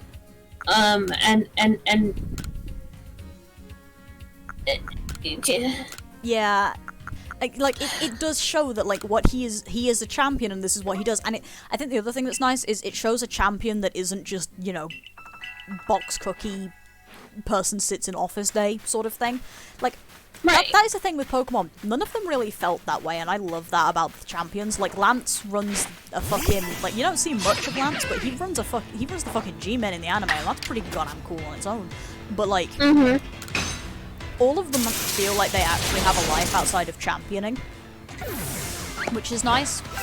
Or, in the case of Cynthia, that championing, she has made it into this bigger job. Yeah, which is essentially fuck around and save the world at the same time. She's good at it. Yeah, right, you see Lance all over, but you don't see Lance a lot, if that made any goddamn sense. Let's figure out how I can phrase that with an actual complete report. This also doesn't help the fact that I have played Heart Gold and Soul Silver, and I haven't played them in a while. I haven't played any of the earlier games, so I don't have anything I can say about, like, Red and Blue and that sort of era. But, like, the main thing I can remember with Lance is you see Lance at the Lake of Rage, but I don't really remember him much elsewhere in the game. So, if I'm wrong on that, feel free to correct me. But yeah, go ahead, sorry, with your champions thing. I mean, granted, in Black and White and Black and White 2, you've got What's-His-Fuck, who's all depressed and sad and tired of... I loathe Alder. Huh? Alder is... You loathe Alder? Alder is hilarious, I loathe Alder. It's one of those things. Fair enough. Iris is cool. I mean... But you don't see yeah, Iris is great. I love her design. But you don't see much of her. I hate Iris's design, honestly. I fucking hate it. Okay, I despise it. That's valid. It's like somebody let a 9-year-old at mommy's closet and said, okay, dress this girl like a princess. I mean, in all fairness, it is also Iris, who is, like, canonically quite young, so honestly that might have been what happened. Yeah, but it's still awful and I hate it. Valid. But yeah, with the exception of Black and White, hey, we just got off of explaining why that game is amazing. Let's talk about one of the things that's not so great about that game is the goddamn champions. Again. Well, no, see, I like Alder. Yeah, I hate Alder, and but I like Alder. Because I like Alder because it shows what that kind of job can do to a person. Yeah. It leaves them wrung out, it leaves them exhausted, it leaves them tired and depressed and feeling like they don't really have a purpose aside from doing their job. Right? Like, he's there not as an encouragement, not as someone to be all like, okay, you're gonna go fight this guy and you're gonna beat him. You're not supposed to feel good about beating him. He's a cautionary tale. Yeah. I like he's Alder a there lot to make more you in think. Black and White too, actually, where like your first introduction to him is he jumps off a cliff in front of you and starts talking. Yeah, and I like that because it's like he's there to make you think, okay, is this the life I really want? Mm-hmm. And granted, it's a game, so of course that's the life you really want because that's how you beat the game. Yeah. But in a story or in a show or something like that, that would really make you think, look, this guy is kind of fucking miserable. Yeah. Do I really want to do something that's that soul-destroying? Yeah, it's one of those things, I think especially... Alder's thing with me is... It sort of sucks because he occasionally comes over as a bit of a wimp, especially in the actual story. And honestly, I like and hate it because it's one of those things of like, you look at it and it's like, is it meant to be doing this? I think it is, personally. You look at how Alder just gets his ass handed to him by N, and then you have to fight N as the champion. You don't fight Alder as the champion from what I can remember in Black and White. At all. You get... Alder is defeated by N off screen, you fight N, you become the champion. Yes, I'm aware, Kara, don't worry. And then, sometime in the nebulous 2-year spectrum between those games, your character leaves, and you get Iris as the champion instead. So presumably Iris will, like, stop being a gym leader if you're playing White or whatever. Right. went and became the champion herself, whatever. But I like, actually, that the defeat of Alder is an off-screen thing, and that you don't really fight him at all. Because it is one of those sorts of things of, like, yeah, he was the champion, he was really powerful. But you do have to think back a little to the rest of the game and the rest of the time you've seen him. And you've kind of got to ask, like, how much of that defeat was N being really powerful? And how much of that it was defeat just was him Alder being, done? so tired that he just kind of gave up in... And it's a really big moment as well, because the whole thing with N and Team Plasma is such a poignant story. And it's one of those moments where you just kind of have to look at it and go, like, how done does a man have to be with his job and with his life decisions? That when faced with this sort of danger, kind of just gives up. Yeah. Like, how tired do you have to be to look this sort of shit in the eyes, where you look Team Plasma, who want to separate all people and Pokemon from each other. You look this in the eyes and you go, I don't care. I can't. It's not I don't care, but it's that I can't. Yeah, that's a good idea, Oxy. You should go to bed. Yeah, good night, Oxy! Yeah, good night, Oxy. But yeah, it's really, really actually horrific, honestly. It's amazing. It's horrific, but it's horrific. And it's amazing, and here's the reason why I like Alder so much. Is because I can fucking relate to that. Yeah. Like, when did those games come out? Hang on, let me look this up, because I need to know for sure. White was 2010, White 2 was 2011, I think. Okay. I think they were 2010, 2011. You can double check that. Let me double check. Because like I say, I remember playing those as, like, a kid. Or it might be I think it was 2011, because I think we had a gap year for 2012. It was and 2010 for Black and White. And 2012 for Black 2 and White 2. It was 2011 we had the gap year for, that was right. Yeah. But yeah, like... So, those came out in 2010 and 2012. I didn't get to play them until a few years later than that. But when I really started playing them, like, over and over again, was when Yace and I were homeless. Yeah. And I was, like, in some serious, like, deep depression and, like, hardcore, like, mental bullshit, right? And I could just relate to Alder just so much, like, yeah. I get it, my man. You're done. This sucks. Yeah. I can't... And the thing as well is, like, when you're a kid, Alder is such a fucking piss. Like, it's such a piss take to sit here, you're looking at this champion, and it's like, you're the champion, you're the most powerful trainer in the region, how can you be tired of this? Like, I'm only 20, and I've not really been through, like, any really hard life experience like that, but, like, I get that now. I can look that in the eyes and go, like, yeah, I can get being just exhausted of something before. Because, here's the thing, I love writing, and I love gaming, and I love streaming. So I'm prefacing this with all of that. I'm fucking tired of all three in some ways. Like, I'm in no way tired enough to stop, because if I stopped, I don't have anything really that I do anyway, so it's like, I just end up starting again. But, like, SEW has been sitting on a hiatus for nearly 2 years, because I got so close to the end and had to stop because I just exhausted myself writing that story. I don't play games off of stream very often anymore, because I feel like I want to stream them. But I also would just like to play them. But also, if I'm just playing them, I get bored very quickly. So I'm sort of in this awkward, nebulous position of, like, there's all these things that I really like to do, but I'm sort of trapped in this circle of, like, I can't be arsed, basically, because it's just same shit, different day.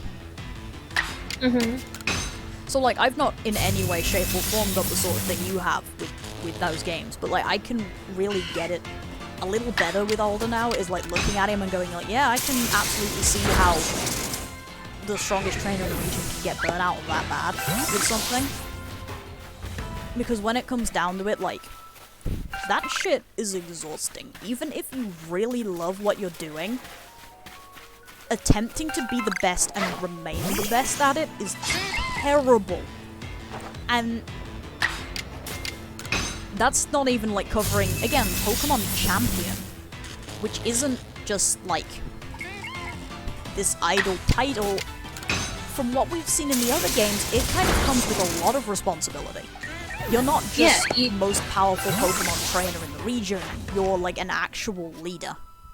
Yeah, you're a leader, you're a first responder, you're someone who people look to, and if you can't perform, you're not only letting down your Pokemon, which is heartbreaking in and of itself because you've got this bond with them, but you're letting down essentially your entire nation.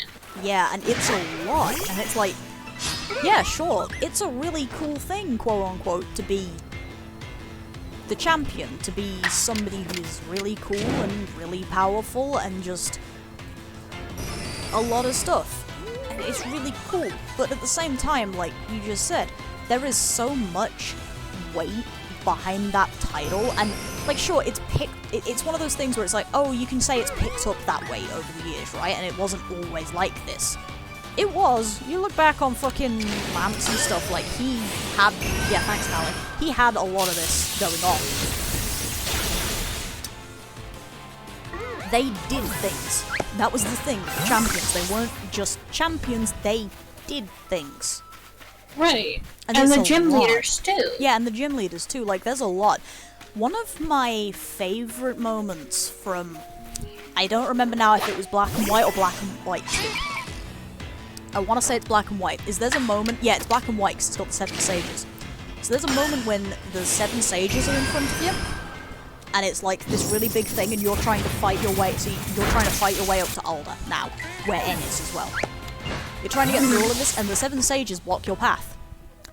And then the gym leaders start showing up. And they're all, like, standing there like, you go ahead, kid, we've got this, we'll take care of these guys, you go and check on Alder.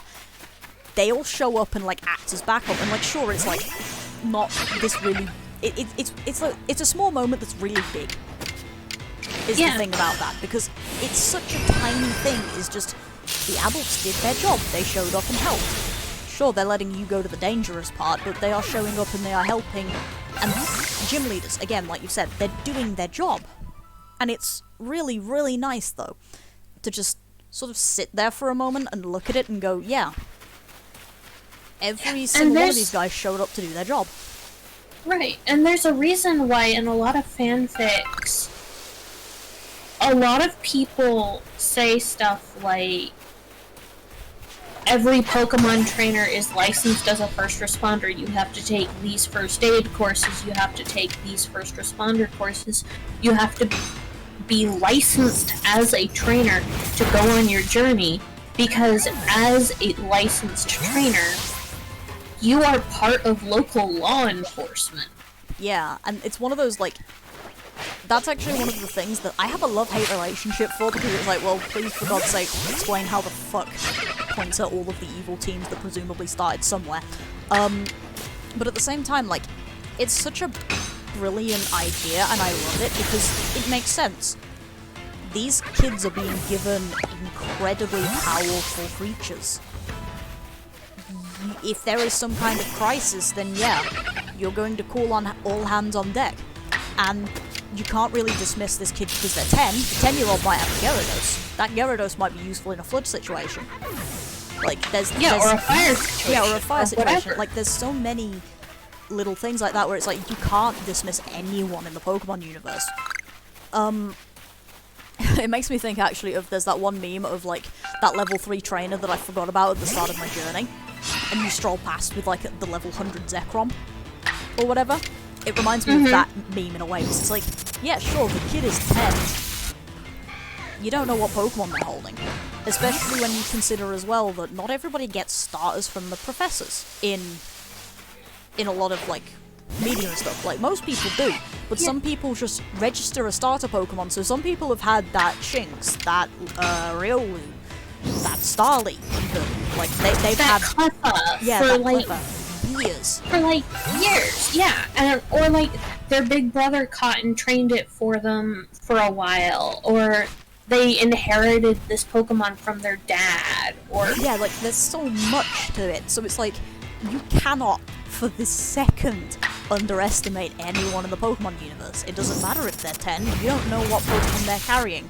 So it makes sense that, yeah, they are registered in some way to do first response, to essentially assist law enforcement. Because when you look at it, they have the power to do it, a lot of them. Like, sure, there might be, you know, that one kid that started the journey 10 minutes ago with a level 5 Squirtle and nothing else. But if it's a fire, that Squirtle can still help. It knows Bubble, probably. Well, it might know Bubble, it depends on the generation and stuff. But, like, even early on, like, it would be able to do something. Unless they have literally just walked out of the lab, that Pokemon probably knows, like, an elemental move, which is a start. Yeah. So it's one of those things of, like, yeah, there is no underestimating people, really, in the Pokemon universe, because anything can be happening with these people. So it is great, and I love it. And actually, to go back to the Fick thing for a minute, to go back, like, really hard to Alva's thing for a moment, fucking didn't mean to do that, and to look at, like, that thing that we said about, like, oh, is this really the sort of thing you want to do? There's things in Fix, I think Ashes of the Past has one, actually, where it mentions, like, yeah, people sometimes don't finish the journey. They just stop. I think that Bidoof just climbed the fucking tree. I haven't seen any glitches in this game for ages, and I've seen 2 today, because I forgot to show that, actually. I'll show that fucking Ponyta thing afterwards, but yeah, a Ponyta climbed a tree earlier. It just levitated its way up and then floated back down because of the graphic bugging out. Oh, I see that. I think I've possibly been playing the game too long. But yeah, like... Anyway, I think Ashes of the Past has it, where Ash mentions at one point that, like, yeah, some of the kids that were from his hometown just didn't finish their journeys. They just did a couple of badges. Got a full team. Yeah, got a full team whatever. or did a couple badges and then just went and wandered about the place with the Pokemon. Or they went home. Yeah. And, like, yeah, because that's an option, really. Like, obviously, it's not for the mainline story. Like, the main story games, the protagonist. Not an option. But when you think about it, yeah, there's people in these games that are going to have just stopped and just decided, yeah, okay, gym challenge isn't for me. Contest circuit isn't for me. I mean, like, the bug catchers, like, the majority of the majority of the people on the routes, those aren't gym challenge trainers. You know what those are? Those are kids who come out here after school to earn a bit of pocket money. Yeah, which makes it feel really awful when you beat the shit out of them and steal their money, but... I mean, I'm fine with it. Yeah, fair, but also it's like, it's just one of those things where it's like, this feels a bit mean, but it's kind of like... Well, honestly, one of the first things that anybody should learn in the Pokemon world is never bet more than you can afford. Yeah, like, I think that's probably, like, the never-ending lesson with those games, because, yeah, you don't carry more money than you can afford, because you don't know what sort of person is about to suddenly show up and steal that money. I need to pull up fucking Magneton's Pokedex entry. Anyway, you were saying, I'm sorry. No, it's fine, that's pretty much, like, what I wanted to go with is, like, you can just stop in the Pokemon universe. You don't have to do that sort of thing. But the thing with the champion is that they almost don't get that option because of the challenge thing. Because people have to challenge them to pass on that sort of title, they don't get the option to just say they're tired and stop, really. Like, you can retire, yeah, but somebody's still got to be champion, and we saw what happened with that actually a little bit in Red and Blue. Before you, the player, takes the title, there's only 4 Elite Four members. Okay, ta-ta, Shard. Yeah, bye, Shard. It is getting a bit Good late, night. yeah, good night. But yeah, like, there's only the 4 Elite Four members. Lance is pulling double duty as a champion and an Elite Four member in those games. Because, from what it's implied, or, like, what you can assume is either an Elite Four member or a champion just retired, and so Lance ended up stepping up to the plate. And he just took over. And because that's the thing, when you have that kind of job in the Pokemon universe, at least, it's really going to be hard to retire from it because of how important that job is. Because, like you said, they're not just... Unlike normal trainers, they're not just the first responder, they are essentially, like, a head of state with what sort of, like, what their job kind of ends up implying. Well, that was adorable, actually. Really sleepy Drifloon waking up. Weasel waking up, rather. So, like, the way that kind of comes down to things, they can't afford to stop. And I think that is really well shown with Alder's story, if we go back to him, because he's so tired, and you can see it. He's so tired of being the champion and being the strongest trainer and having to wait for someone to come challenge him. He's so tired. Right, because it's not like he can just throw a match. Yeah, because he has Because to there's people poring over his fights, examining everything he does.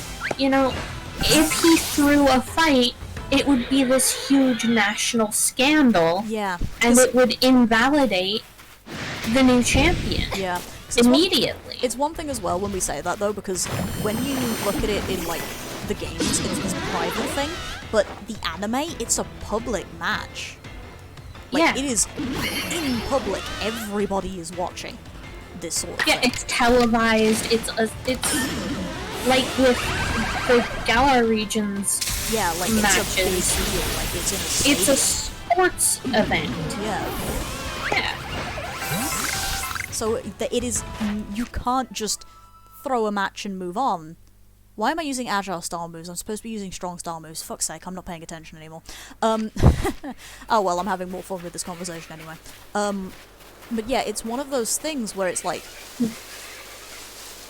you can tell this man is so tired of his job and he can't stop. And it's actually like, it makes that story, it makes Black and White's story that much more painful in a way, because you've run into Alder a couple times, I think, and it's so obvious that he just is just tired. And then you run into him in Black and White too, and the amount of life in him in that game when you first see him, where his introduction is literally hurdling himself off of a cliff, and then like wandering around like, oh, you're powerful, you're going to be interesting to follow. It's so bright compared to the last game where he's just tired. And it's brilliant. It is. It's really, really good. There's so many headcanons that we've gotten into today. I know. We've kind of like been in and out of like canon info and like headcanon fanon stuff so much. Like none of what we can really, none of what we've said can really be taken as 100% canon, because there is so much just interpretation stuff that we've also dipped into. But it's like, no matter what, like either way, like you can tell just from looking at the canon stuff that this man is a tired person. Yeah, and it's like so sad. Yeah, it's not like they made it impossible to tell. Yeah, it's just subtext. And looking into... This reminds me a little bit of when I was doing the BDSP stuff. Yeah, fire the cannons. Fire the head cannons. Yep. It reminds me a bit of when I was doing that shiny hunting that one time, and I popped out of it for a moment. I think it was Azelf. I popped out to go to Sunyshore really quick because there was that one line of dialogue about Cyrus. Because, like, this is the sort of thing that happens in Pokemon games. If you're looking for this sort of info, you're going to be digging real deep, and you're looking at every line of dialogue. But I think it's canon that he's had that Larvesta that is then his Volcarona, which is his star member. He's had that since he was a kid. So that is a long time for Alder. I can't remember how old Alder is. Hang on. Fuck my game for a second. Do you want me to look it up? Oh no, I'll do it. I got it. Okay. I think Alder is like... I think he's in his 40s. Well, he's got a grandson. He doesn't have an official age, but he's got a grandson, so he's pretty damn old. So he's at least in his 40s or 50s. Yeah, so it's like... He has had... Yeah, the Wandering Champion of Unova, he's just talking... He shows up talking to Cherin.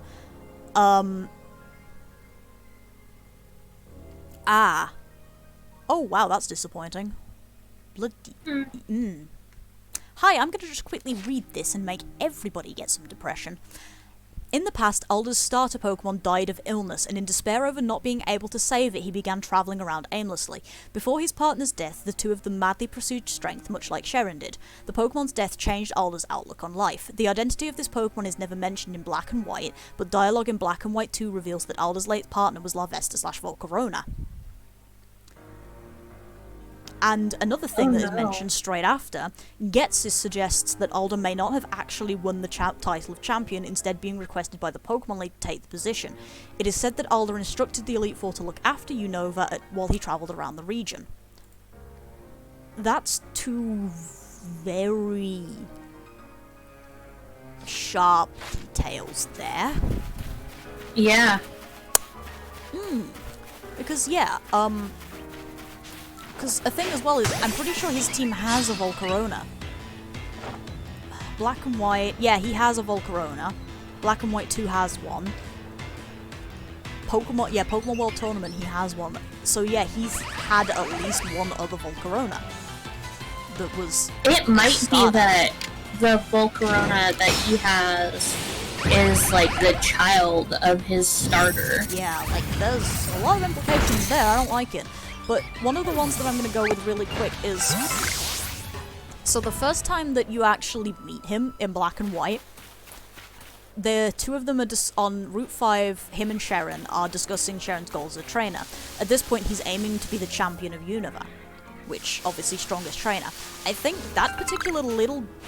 Fuck's sake. That particular little detail of he may not have been actually, like, won the champion position, he may have been asked to take it, is incredibly interesting.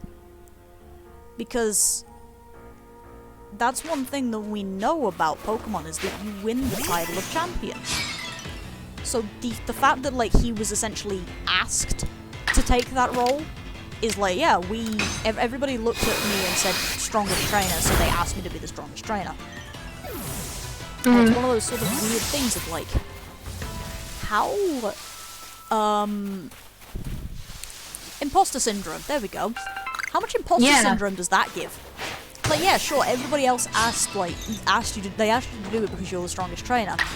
But it's not like he proved that in battle necessarily, he was asked, so it's like, how much of some of his disillusionment is also just mad imposter syndrome of, well, am I really? Because... And it makes me wonder what happened to the last champion. Yeah, Did the last champion die? Yeah, like, who knows? Because that's pretty much the only reason why I can think of they wouldn't hold some kind a champion battle is if the champion either died or was so indisposed that they couldn't battle. Yeah. Hey, welcome to digging up the old days of Black and White fanfiction again, my god. Yeah. I suddenly remember why these games were such a fucking interesting thing to look at. Because yeah, like, there's so many questions here with what the hell's going on with Alder then, because it's like I say, how much of that disillusionment isn't even just that? How much of it is just imposter syndrome, essentially? Just being stuck. And feeling stuck. I'm gonna have to do Elekid off screen, I think, because it's not gonna... It's also a bit of a bitch. Like, how much of it really is just stuck in this position and not really sure how much is honest.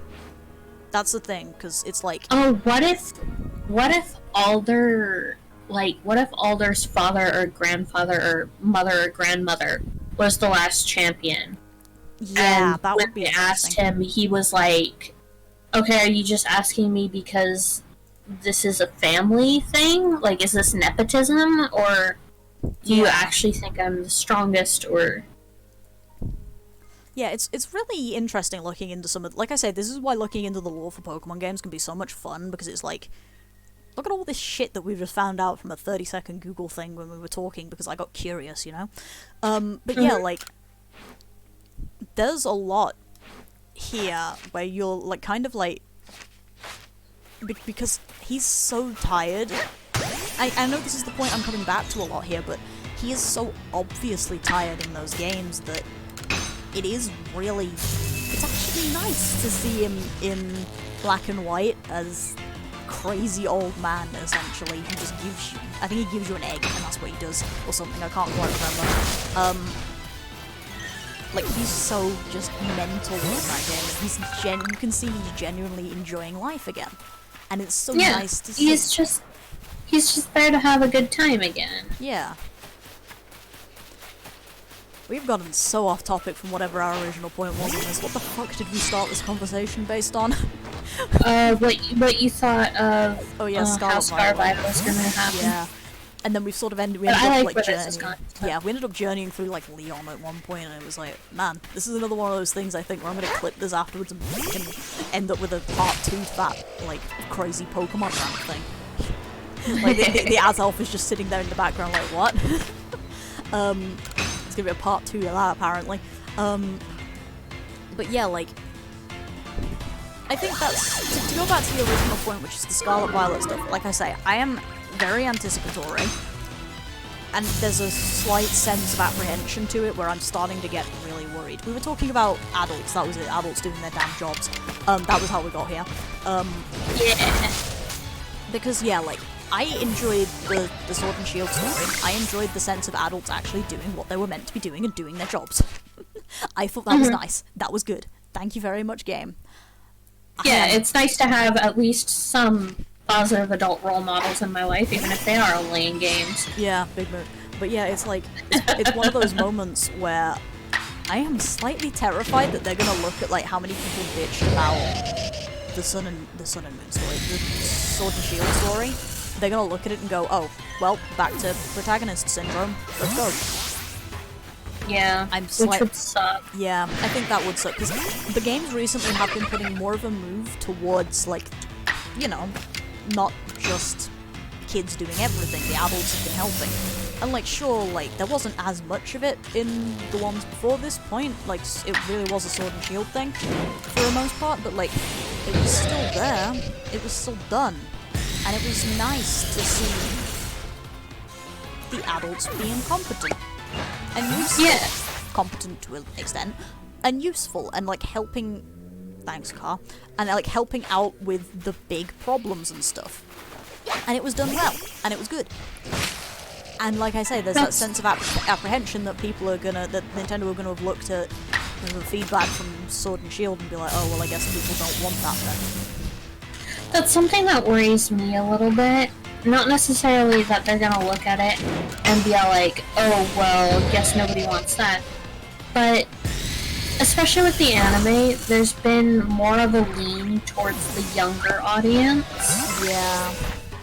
And I'm kind of afraid that they're gonna do the same thing with the games. Yeah. Where they're just gonna be like, look, Pokemon is a kid's game for kids. You adults need to basically fuck off. Yeah. And move on. Yeah. And I'm really afraid that that's gonna be something that happens with these newer games. Especially with the uni thing, isn't it? It's like high school or whatever that we're in. No, it's not even high school. It's middle school or elementary school. Well, at least it looks like. Well, for me it would be high school because that's about sort of, it looks about like the high school age, because we don't have middle school here. Our high school is middle school and high school. Oh right, so yeah, like 6th form on. No, 6th form is like 16 plus. Oh, what's... So high school 11. goes from 11 to plus, 11. Yeah. Okay. 11 up to about 16, and then 16 to 18 is, well, 16, 19 is 6th form, and then you do university after that. I forgot how short this paper was and nearly tried to turn around. Good plan. But yeah, that's how that goes. So yeah, really at the end of this Pokedex stuff. Woo. It's just... I really like how it looks. I really do. I'm really excited about it. Like I said, every time I watch the trailers, it makes me want to cry from nostalgia. Yeah. But I am terrified they're going to kidify it. Yeah. Oops. Yeah, it's very much like, because the thing is as well is, they do kind of have to straddle a line with things where it is a kid's game, or it was originally, so they want to stick with that. But at the same time, like, come on, guys, a lot of the early audience... Oh, great, I have to do... It's now in their 30s or 40s. Is now, like, adults, come on. Yeah. And I mean, they kept a really good line with PLA. Yeah. Like, God, not I gonna love lie. PLA. Like, I haven't played PLA. I'm never gonna play PLA. I would never make it past the fucking, not elders, the, lords. Yeah, the nobles. The nobles, thank you. I would never make it past that. I am terrible at rhythmic fighting. Yeah.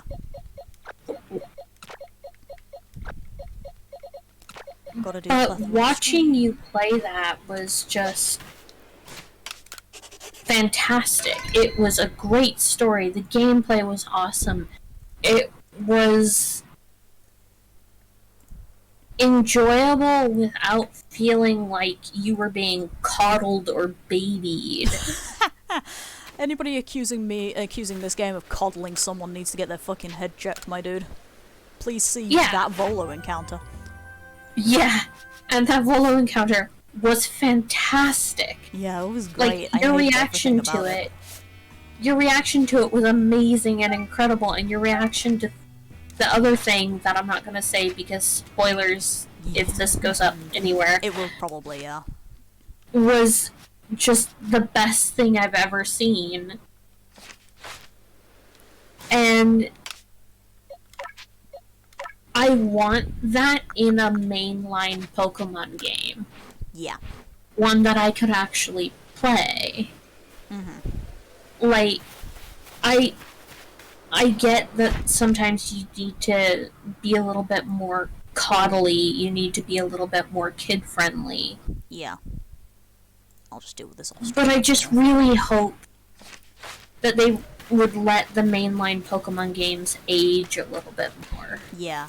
Because, like I said, I think actually that has kind of summarized why I've got this apprehension feeling kind of well. Jesus Christ, I didn't realize this was an alpha, that thing's huge.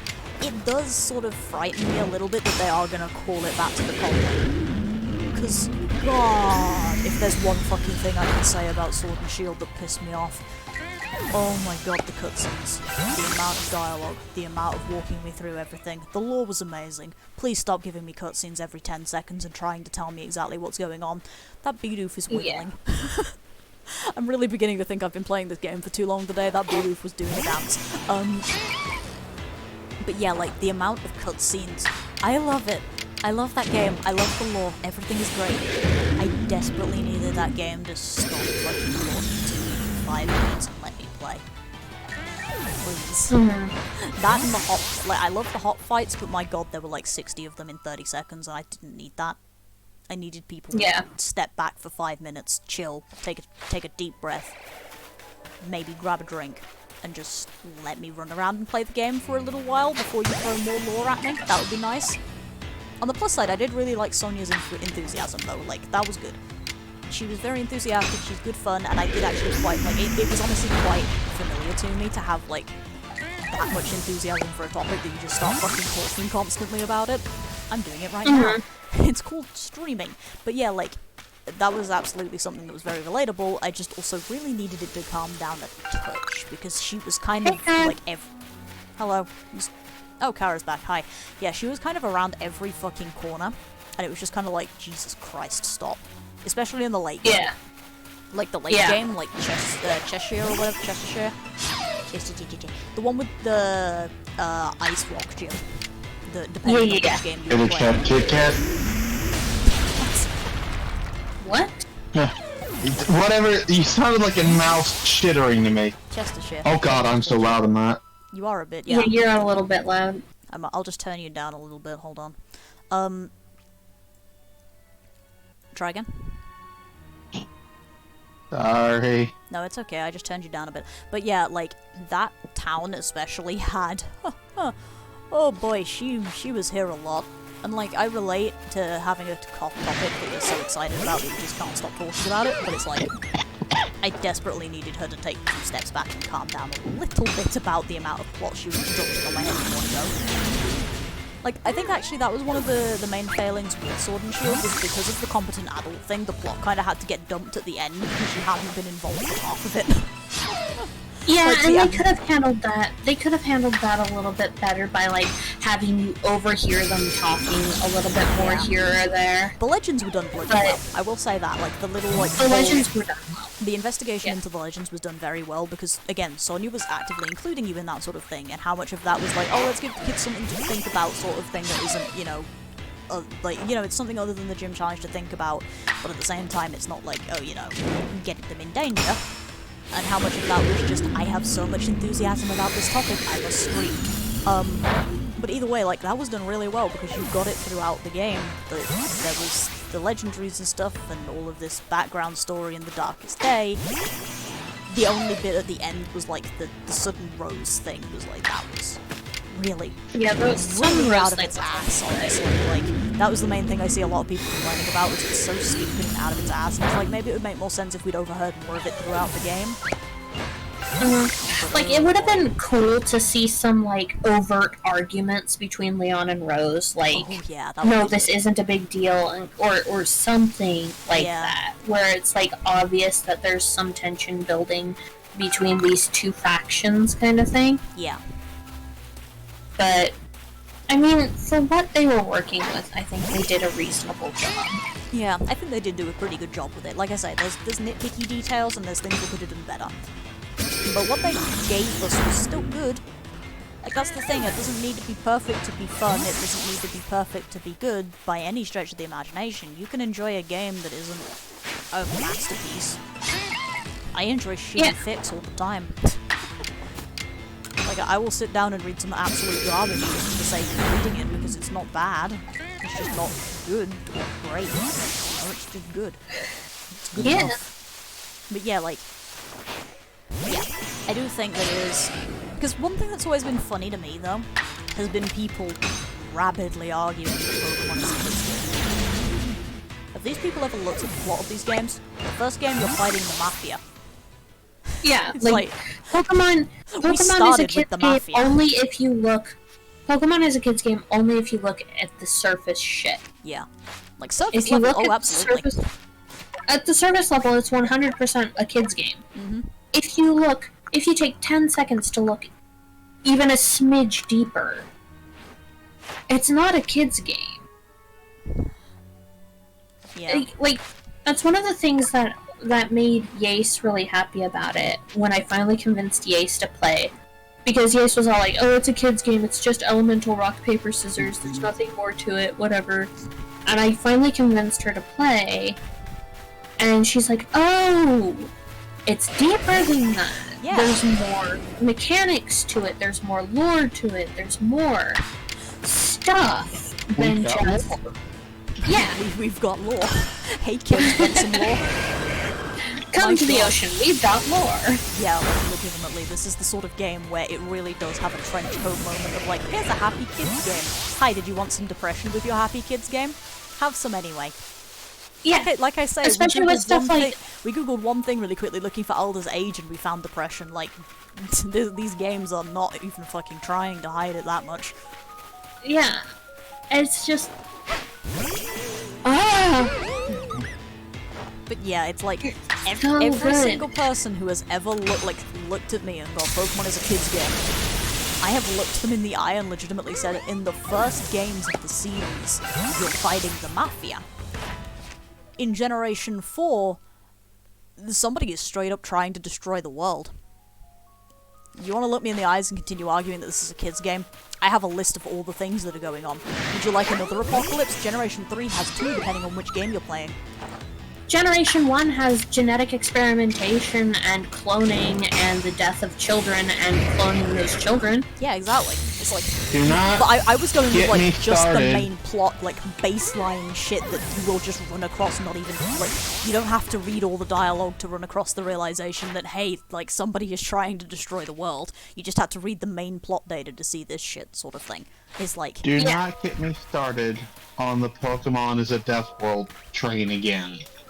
It is. We all know my opinions on that. It is. It's just got a fluffy fucking coating over the top, and we've managed to somehow disguise the fact. It's great. It is. And Anybody who looks me in the eyes and tries to tell me about Noble Bright shit and relate it to Pokemon needs their head checked. Like, legitimately, I don't say... Bright? It's essentially Grimdark Inverse. It's everything is candy canes and unicorns and nothing is wrong ever. I have legitimately had somebody... That's Gen 1 My Little Pony. Yeah, pretty much. I have had somebody look me in the eyes and attempt to explain to me that Pokemon is a Noble Bright universe, and I'm like, because the Pokedex isn't real anyway. And I'm just sitting here, like, looking at you like, my dear Just friend. because the Pokedex doesn't... Oh my god, you're a moron. Yeah, pretty much. I sat down and I was looking at this, but I need to do Chingling off stream as well. Fuck. The manga is canonical to the world at large. That too. That helps. Yes. God, the manga. May not be the canonical story of the person, that one's debatable, but the lore and the world itself. Mm-hmm. Pokemon is a hell of a place. Even when fucking fanfiction... Even when fanfiction tries to soften the blow of stuff in Pokemon, it's still a fucking death world. Yeah. People eat Magikarp. Yeah. Yeah. And there's fucking, what's it called? What's the shark one? Sharpedo? Sharpedo? Yeah, there's Sharpedo fin soup. Yeah. It's like, there's... Like, I forgot about that one, and that one's fucking grim as well. Slowpoke Tails. There's another one. Good old Gen 2. Yeah. Slowpoke Tails, Moo Moo Milk. That one's The less Moo Moo Milk is egregious. less egregious. Yeah, I was about to say, Moo Moo Milk is slightly less egregious, but only, like, from an angle. Okay, Chansey Eggs. Yeah, okay, there you go. Valid. Right. Pokemon eggs generally, but whatever. It's like, Pokemon's one hell of a death world, my guy, and anybody who looks me in the eyes... Mewtwo's existence. Yeah, we brought that one up, yeah, like, the thing is like, Gen 1 is one of those games where Gen 1 started fucking hardcore, and anybody who ever attempts to tell me that, oh, I forgot to put friggin' Ominous Wind on my list, oh well. Anybody who looks me in the eyes and is like, Pokemon has always been for kids, I will look them in the eyes with Gen 1, and like, you just go over the base plots of Gen 1. Mafia. Yeah, like, Gen 1 came out when I was in 5th grade, right? Let me put it to you this way. 10. Oh, sorry. I was 10 when Pokemon first started getting big. So, you know, Right? target age. Yes, target age. And if my mom had known what Pokemon really was about, she would not have let me play it. Yeah. Granted, she didn't want to let me play it anyway, but my dad bought me the Game Boy and Red, so... Yeah. I was, this is about to dox me immensely when I say my age on that one, so I'm actually not going to do that one. I'll just put it this way.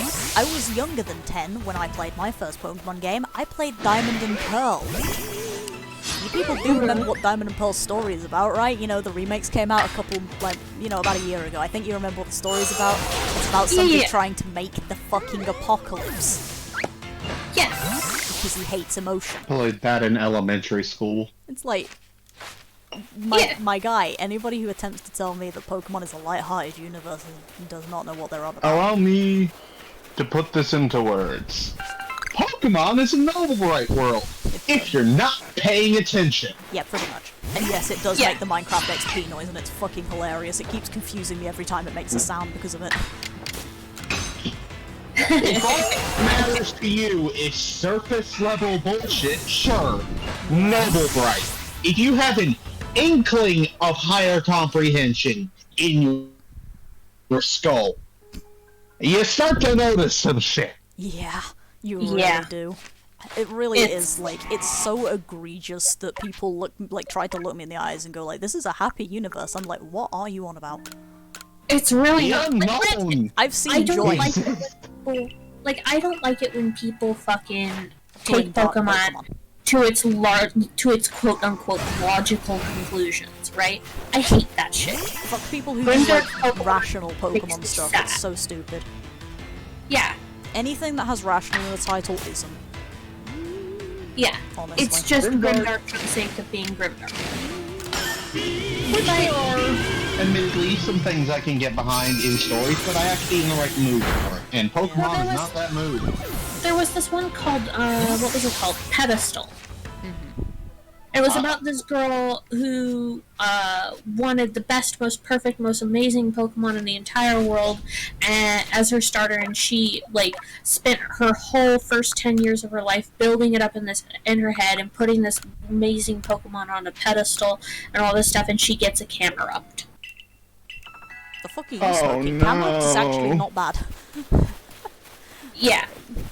Wait, is Camerupt the first evolution? Normal. Camerupt, I'm pretty sure, is the second. Yeah, it's normal. Number. Okay, yeah, she gets a number. Backstrike out of that. I don't understand. Okay, whatever. Sorry, she gets a number.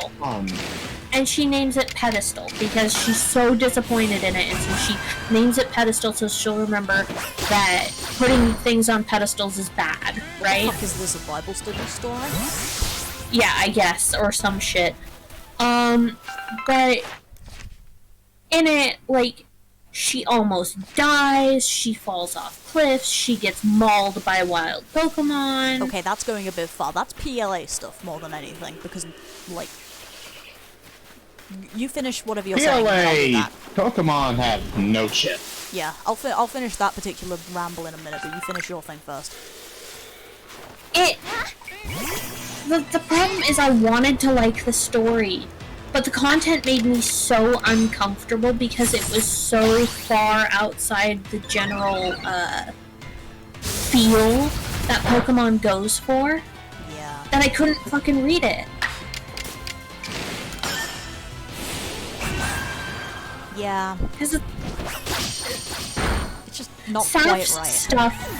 Saffroneth's stuff is really good because it strikes that balance really, really well, right? Well, look who has returned to my fucking streams. Saffroneth fix. Yeah. Sorry. No, honestly, it's not your fault at all. They just have a really good fix for this sort of thing, because yeah, they are absolutely, they have a good feel of what Pokemon feels like. Yeah. It comes across so well. And they don't... Have you noticed that all the meals that end up getting prepared are vegetarian in some way or another? I actually hadn't noticed that. That's amazing. That's the thing! That's what's great about it, is all the meals are vegetarian or berry-based, and it never comes up in story. They never make a big deal about it. It's never oh, do you want some Taurus steak? No, thank you, I'm vegetarian. Yeah. And it's never brought up as, this big moral thing. It's just always just kind of there in the background. Yeah, and I barely noticed it myself. Yeah, I hadn't noticed that at all, no. I'm gonna probably start going back and reading fucking Legendary Popular again now, because that fic has a lot of food in it. And, that fic has a ton of food in it. And I'm almost positive that I'm correct in that there are no meat-based food items. There's rice, there's berries, there's vegetables, there's seaweeds, but there's no fish, there's no meat. I think there's tofu. Yeah, I do remember tofu being a thing, but yeah, I hadn't. For Bellsprout. Ha. Boo. Boo. But yeah, to take over that line for a second, PLA, I can take the whole, possibly mauled by Pokemon thing. Falling off cliffs, that sort of thing, that's actually something that is a legitimate concern in it if they're, 10 and they're running about being a bit stupid, or they're, the Spearow thing. Because it is canonical that some Pokemon are still hostile even in modern day. The thing is, they're more just hostile chase out of territory, not hostile attempt to murder. Yeah. So that's the thing, PLA... Territorial, get the fuck out of here. Yeah, and because, I say, you look at the Spearow in episode 1, episode 1 of the anime, the first episode of Kanto, episode 1. You're going real far back here, those Spearow aren't mad, but they're not actually going for, a kill or anything. Really, they're just very, very hostile. The only one that tries to go for a kill is that fucking psychotic-ass Fearow. Yep. I remember that fucking thing. I will state Hydreigon, though. That one's a little bit ballistic. Yeah. Hydreigon's... I'm trying to remember the anime episode for that. I know it's Gen 5, but it's I don't remember that one. Has anger issues. That one, I do remember that one a little bit, yeah. I remember it had anger issues, and, there's a lot. But there's, so many... there's some that are like that, like Aerodactyl. Yeah, the Aerodactyl is like... As also, that can also have the argument of, that thing was just revived from a fossil forcibly. Like, that thing probably is running on PLA sort of hardware. Yeah, no, that's fair. So it's I don't know. It's just like when it comes to PLA fix, I can buy the more aggressive, the more dangerous, the more this, the more that, and I can write that too because it fits in with the setting. Yeah, the setting has canonicalized it, and it makes sense. That's what we're given to work with. State, you've given me an idea though with all the vegetarian food things. A bowl of ramen with a pair of eggs in it that look like eyes in the shape of a tangrowth. That's probably a thing. That would be hilarious. That would be hilarious. That's probably a thing. But yeah, like, it's just the way that people attempt to really darken canon Pokemon is just depressing. Like, it's not a light universe. It's not. Look me in the eyes and tell me it's a light universe when we've got the Mafia, we've got Team Magma and Aqua trying to flood or drown the world in magma. You've got fucking Galactic that wanted to completely... Well, admittedly, it was mostly Cyrus. I think I don't even remember if it's canonical that the others in that team knew what the fuck was going on with that plan. It's all a bit weird. But like, you've got... Does Lord exist? We were talking about Guzzlord earlier. Yeah, I got Callie to pull up the screen compilations for a little while. That's actually what started this entire thing. That's actually... He's not hostile. He's just hungry. Yeah. So that's actually what started this entire conversation, was I got Callie to pull up the Guzzlord Scream compilations, and we started talking about those things, because I tried to explain what the fuck a Guzzlord was, and was like, I just realised I don't remember much about these games as I thought I did. Oh well. But, yeah, like... Anybody who tells me that Pokemon is a bright universe is off their head. But anybody who tells me that it is, like, a really dark, dramatic universe... You're also off your head, I'm not gonna lie. You're also completely wrong. It's the people that try to make it like Worm that piss me off. Yeah, it's like, it's not My Little Pony Gen 1, it's not Worm, for fuck's sake. Yeah, it's just Pokemon. And hell, the fucking My Little Pony comics themselves got dark. Yeah. No, not like Gen 5. Yeah, not Gen 1. Gen 5, Gen 1. Gen 5 is fucking... That's I know. Escape. I know, I was setting that out there as well, additionally. Oh no, the My Little Pony Gen 5 comics got dark as hell. I actually The haven't seen fucking those King ones. Sombra backstory, holy shit. I know only a little about that, but I'm pretty sure it involves slavery, so I'm already like, what the fuck is going on? Apparently he was a good guy at one point, and corruption does bad things to the brain. Yeah. I haven't been in that fandom for a long time, but I occasionally check some fics that were well written.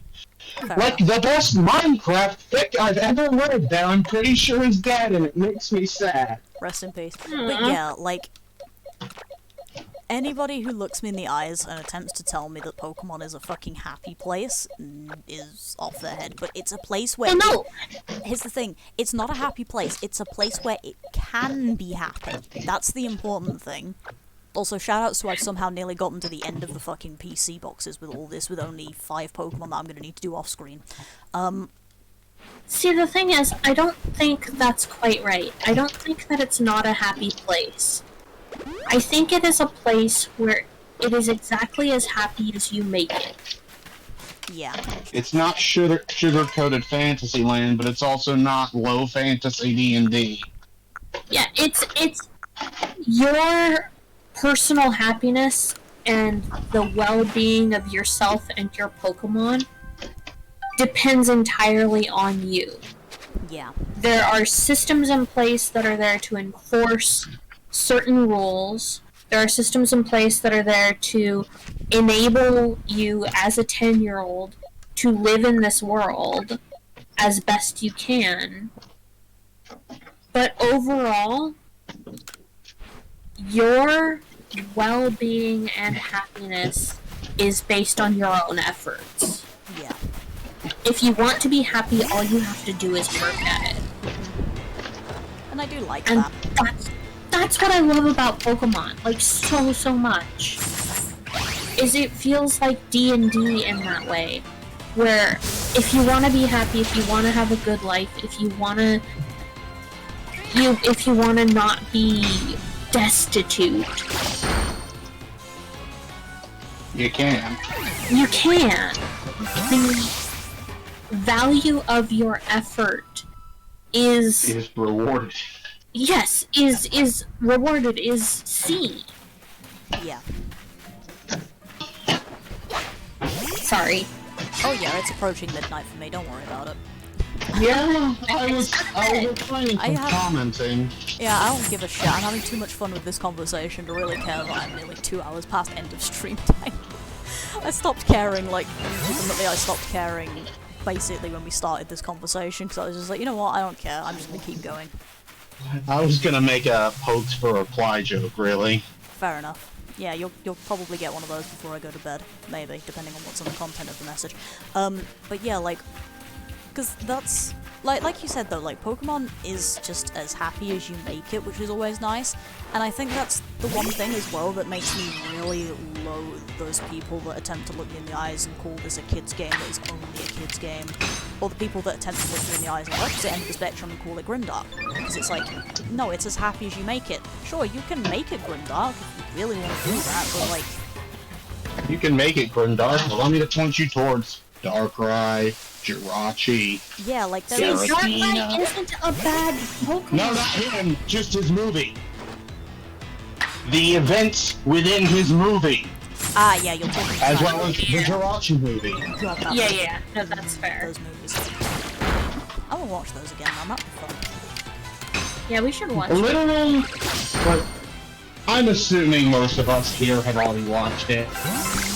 The literal big threat of that movie is fundamentally being erased from existence. Oh, we're talking about the Darkrai movie, I thought we were talking about the other one. But yeah, like, literally, I haven't watched the Jirachi movie in years. I'm calling you into the fucking server at some point, we're watching the Jirachi movie, I'll bribe Posse to do it if I have to, my god, you need to see that movie, it's good. Yeah. I have seen it, it's been years is what I'm saying. Then you need to see it again, it's good. Yeah. Fair. But yeah, I need it's, to see the Darkrai movie again, I honestly. think I need to turn my game up a little bit more, actually. I'm beginning to think I'm going to be a bit quiet, because I am talking a bit quieter now compared to how I was talking before, so I'm going to turn my Which game up a little bit. Pokemon movie had the Flying Fortress? Victini? Yeah, Victini. God, the Victini There was one movie. before that. I think it was Pokemon 2000. Yes, Pokemon 2000 has the Flying Fortress of Doom. It's wild. It's a good fucking movie as well, actually. We should just watch all the Pokemon movies in order. If I can, Yeah, that would be fun. like, I really wouldn't mind getting an actual access to the Pokemon Darkrai movie again. I had a hard copy and I can't find it. Yeah. Honest to God, like, anybody who looks me in the eyes and tries to bring... I actually had this conversation the other day in Oxy's Discord. Anybody who tries to say, like, Lugia's song is the best, I would humbly like to point you to Aracion. Lugia's song... Aracion is really good. Yeah, Lugia's song is brilliant. I do love it. I love the manual version more than the orchestral version at the end of the film. Fuck me, Aracion is good in both versions, though. It's so nice. Aracion makes me want to cry. Yeah. Or not It Aracion, has made me Lugia's song. cry, Yeah. actually. Lugia's song is best, yes, but can I introduce you into Paris song? Boo. Boo. Sorry. Yeah, no. I think we are actually at the point where this conversation has hit, like, just circle territory because we've run out of people to rant about. But yeah, like, the thing is that no matter what happens with Pokemon, it is very much based on what you want to have happen, which is always nice. But there is so much in the background, like, if you just take it at surface level, then yeah, you do get a very nice, chill game. There's no darkness at all. You spend more than 10 minutes looking at things, and by God, you're gonna have that opinion change real quick, aren't you? Mm-hmm. Like I say, we did one quick search to look up Alder's age. Yeah. And we discovered that his starter Pokemon died of an illness, and that changed his entire attitude towards life. What about Like, fuck. the fucking ice gym leader in... Was it Unova? Where he thought that his... Yeah, Frank, where he thought that his Mamoswine had abandoned him while he was ill. Yeah, that's Johto. But yeah, Oh, that was Johto? Price, his name is. Which, by the way, shout-outs to Price and Bryce. We have 2 Ice Gym leaders. Price is from Johto and Bryce is from Unova. Which is why the names probably, which is why you probably got them mixed up The there. Bryce was right. Yeah. But yeah, like, Price was the one with the Piloswine, yeah, because it went out to get medicine and got frozen by accident. Yeah. It's like... I mean, that's depressing as fuck. Yeah. He spent, what, 50 years or 20 years or some shit thinking that his Pokemon had just abandoned him? Yeah. Did they fix that? I haven't seen this one. Yeah, they did. Yeah, they fixed it. Because he was refusing gym challenges because of it. Ash went into the fucking mountains, found the Piloswine by accident, and then dragged it back, basically. Mm-hmm. The Ash is the Yeah, best he bit was a of this block of ice. I think they defrosted him first. It was wild, though, but yeah. Wasn't this when Charizard wasn't listening to him, so they almost froze to death before Charizard was, like, actually... No, I think this is because Charizard gets his shit together at the I don't think Charizard was here, actually, because he gets his shit together at the Charific Valley? That one, yeah, Charific Valley, which is early Johto.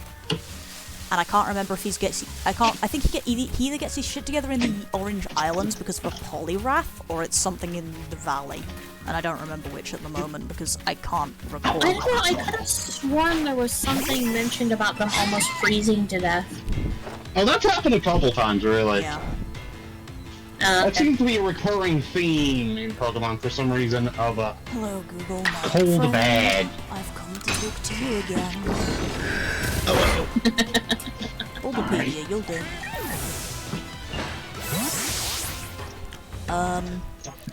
I accidentally woke up my sister. Oops. Yeah, so a Doing Magma... longer. Okay, a Magma nearly killed them both with burns. The Piloswine wandered off into the snowstorm, like, literally in front of him. Which is what happened. Oh, yeah, no, that was an Ashes. So sorry, it was Ashes of the Past that had the proper go-off and thing. Many years later, no time frame given, obviously, Ash and Price went into a cave where they found Piloswine trapped in ice with some herbs by its side. It was revealed that Piloswine had stepped into the blizzard in order to get some herbs to cure Price from its burn, but fell down and became frozen. They used Cyndaquil's flamethrower and then had Pikachu use Thundershock to revive it, and eventually it did. Oh, okay. Cool So, beans. yeah, and then Team Rocket happened, but yeah. I understand that, but I'd just like to understand the implication of also needing Pikachu to revive it. Yep. That's... Yeah, it was dead as fuck. It was dead as fuck, but yeah, shush, Pokemon, it's fine. Everything is A-okay. But yeah, like, that... Noble Bright my entire ass. Yep. You're still mad about that. Are you just gonna be mad about that for the rest of eternity? Yes! Probably. Okay. I'll hold this grudge until I die.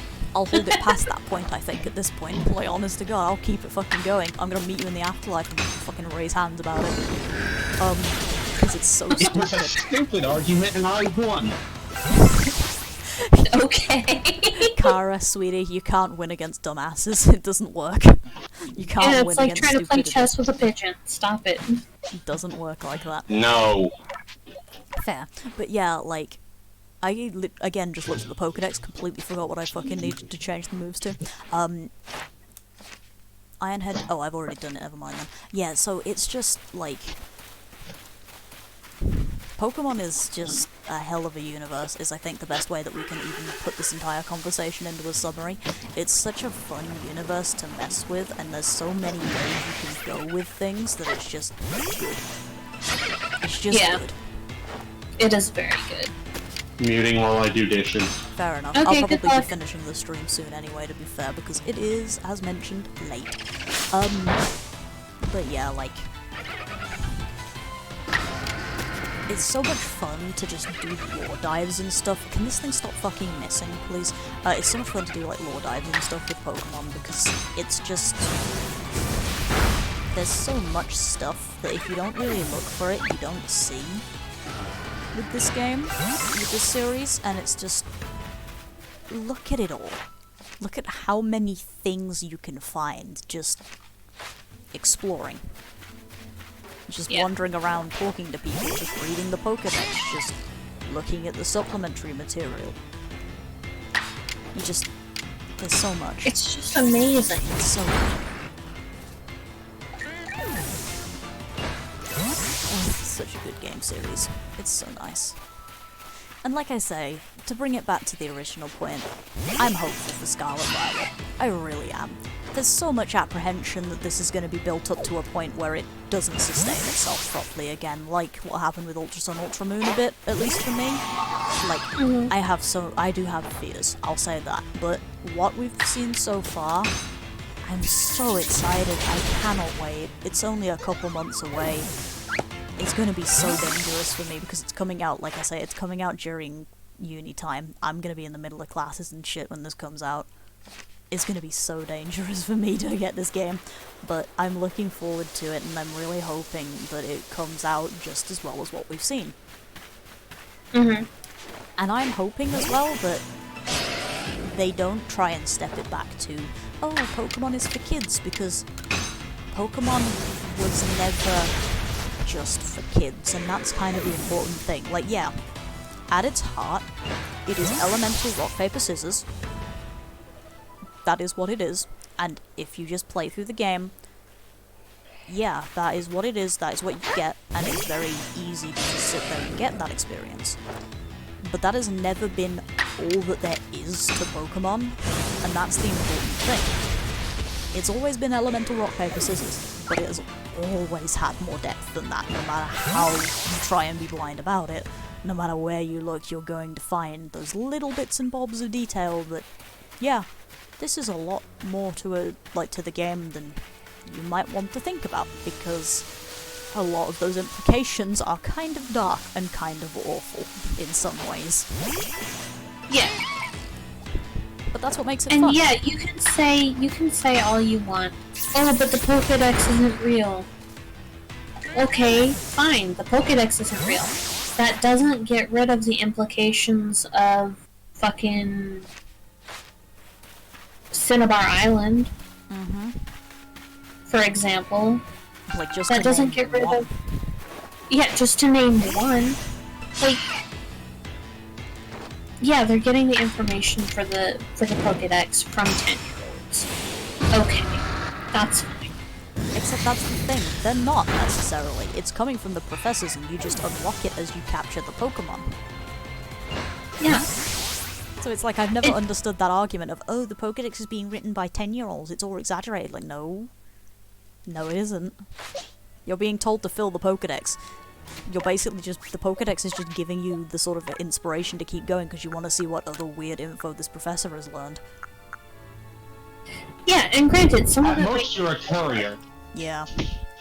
Some of it might be lore. Some of it might be, like, this is what it is according to my great-granny. Yeah, myth or and legend. whatever. Myth and legend, yeah. I don't know, it just because it's not Noble Bright doesn't mean it's not happy. Yeah, and similarly, just because it ain't grimdark doesn't make it not dark. Yeah. Well, this has been a bloody conversation and a half, hasn't it? This just kept going. All of this started because I told you to look up Guzzlord.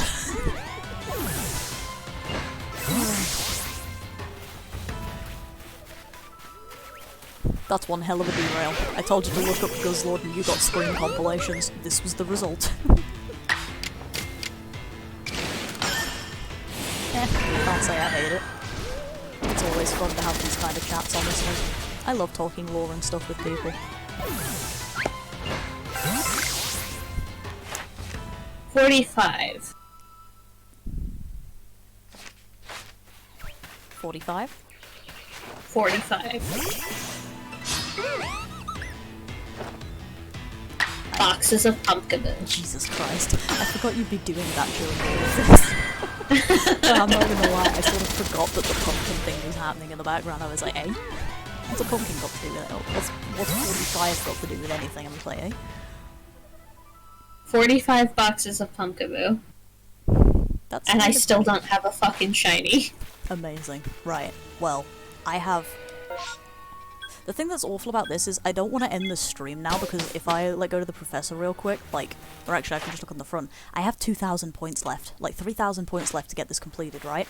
To get to rank 10. I want to get to rank 10 really bad, and I want to do it on stream so that I've got, like, it properly recorded and everything, but, like, I'm barely getting any points from this. So if I want to do it on stream, I've got to do a load of off-stream stuff first. And then do it, like, on stream, and it's just like, I don't want to sit here and keep going, because I need to go to bed at some point, and it is very late for me now, and my voice wants to be you're gonna get shouted at some point. Probably, but I don't give a shit. But yeah, I'm not being too loud, so it's fine. I made sure to keep it reasonably quiet. I turned up my mic gain to make sure that it wouldn't negatively affect the stream too much. But yeah, I think I will call it here either way, though. I can always finish off stream and just finish the, just, like, do the big level 10 demonstration thing when I get back on stream.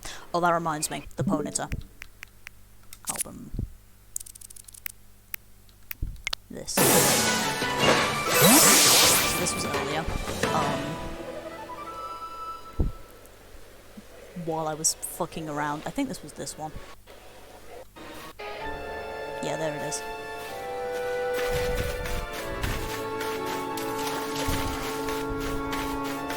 He just climbs the tree and just sits there. And then he just floated back out again. It was just one of those moments of like, what the fuck just happened?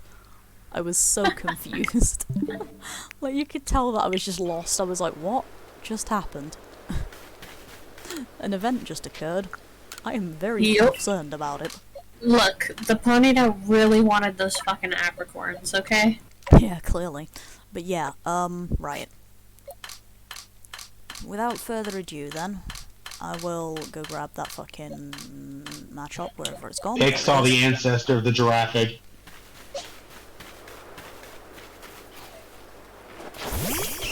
Boo.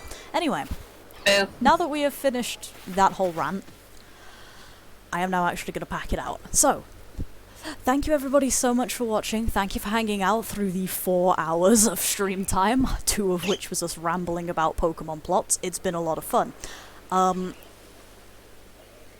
Look at this boy. Look how cute he is.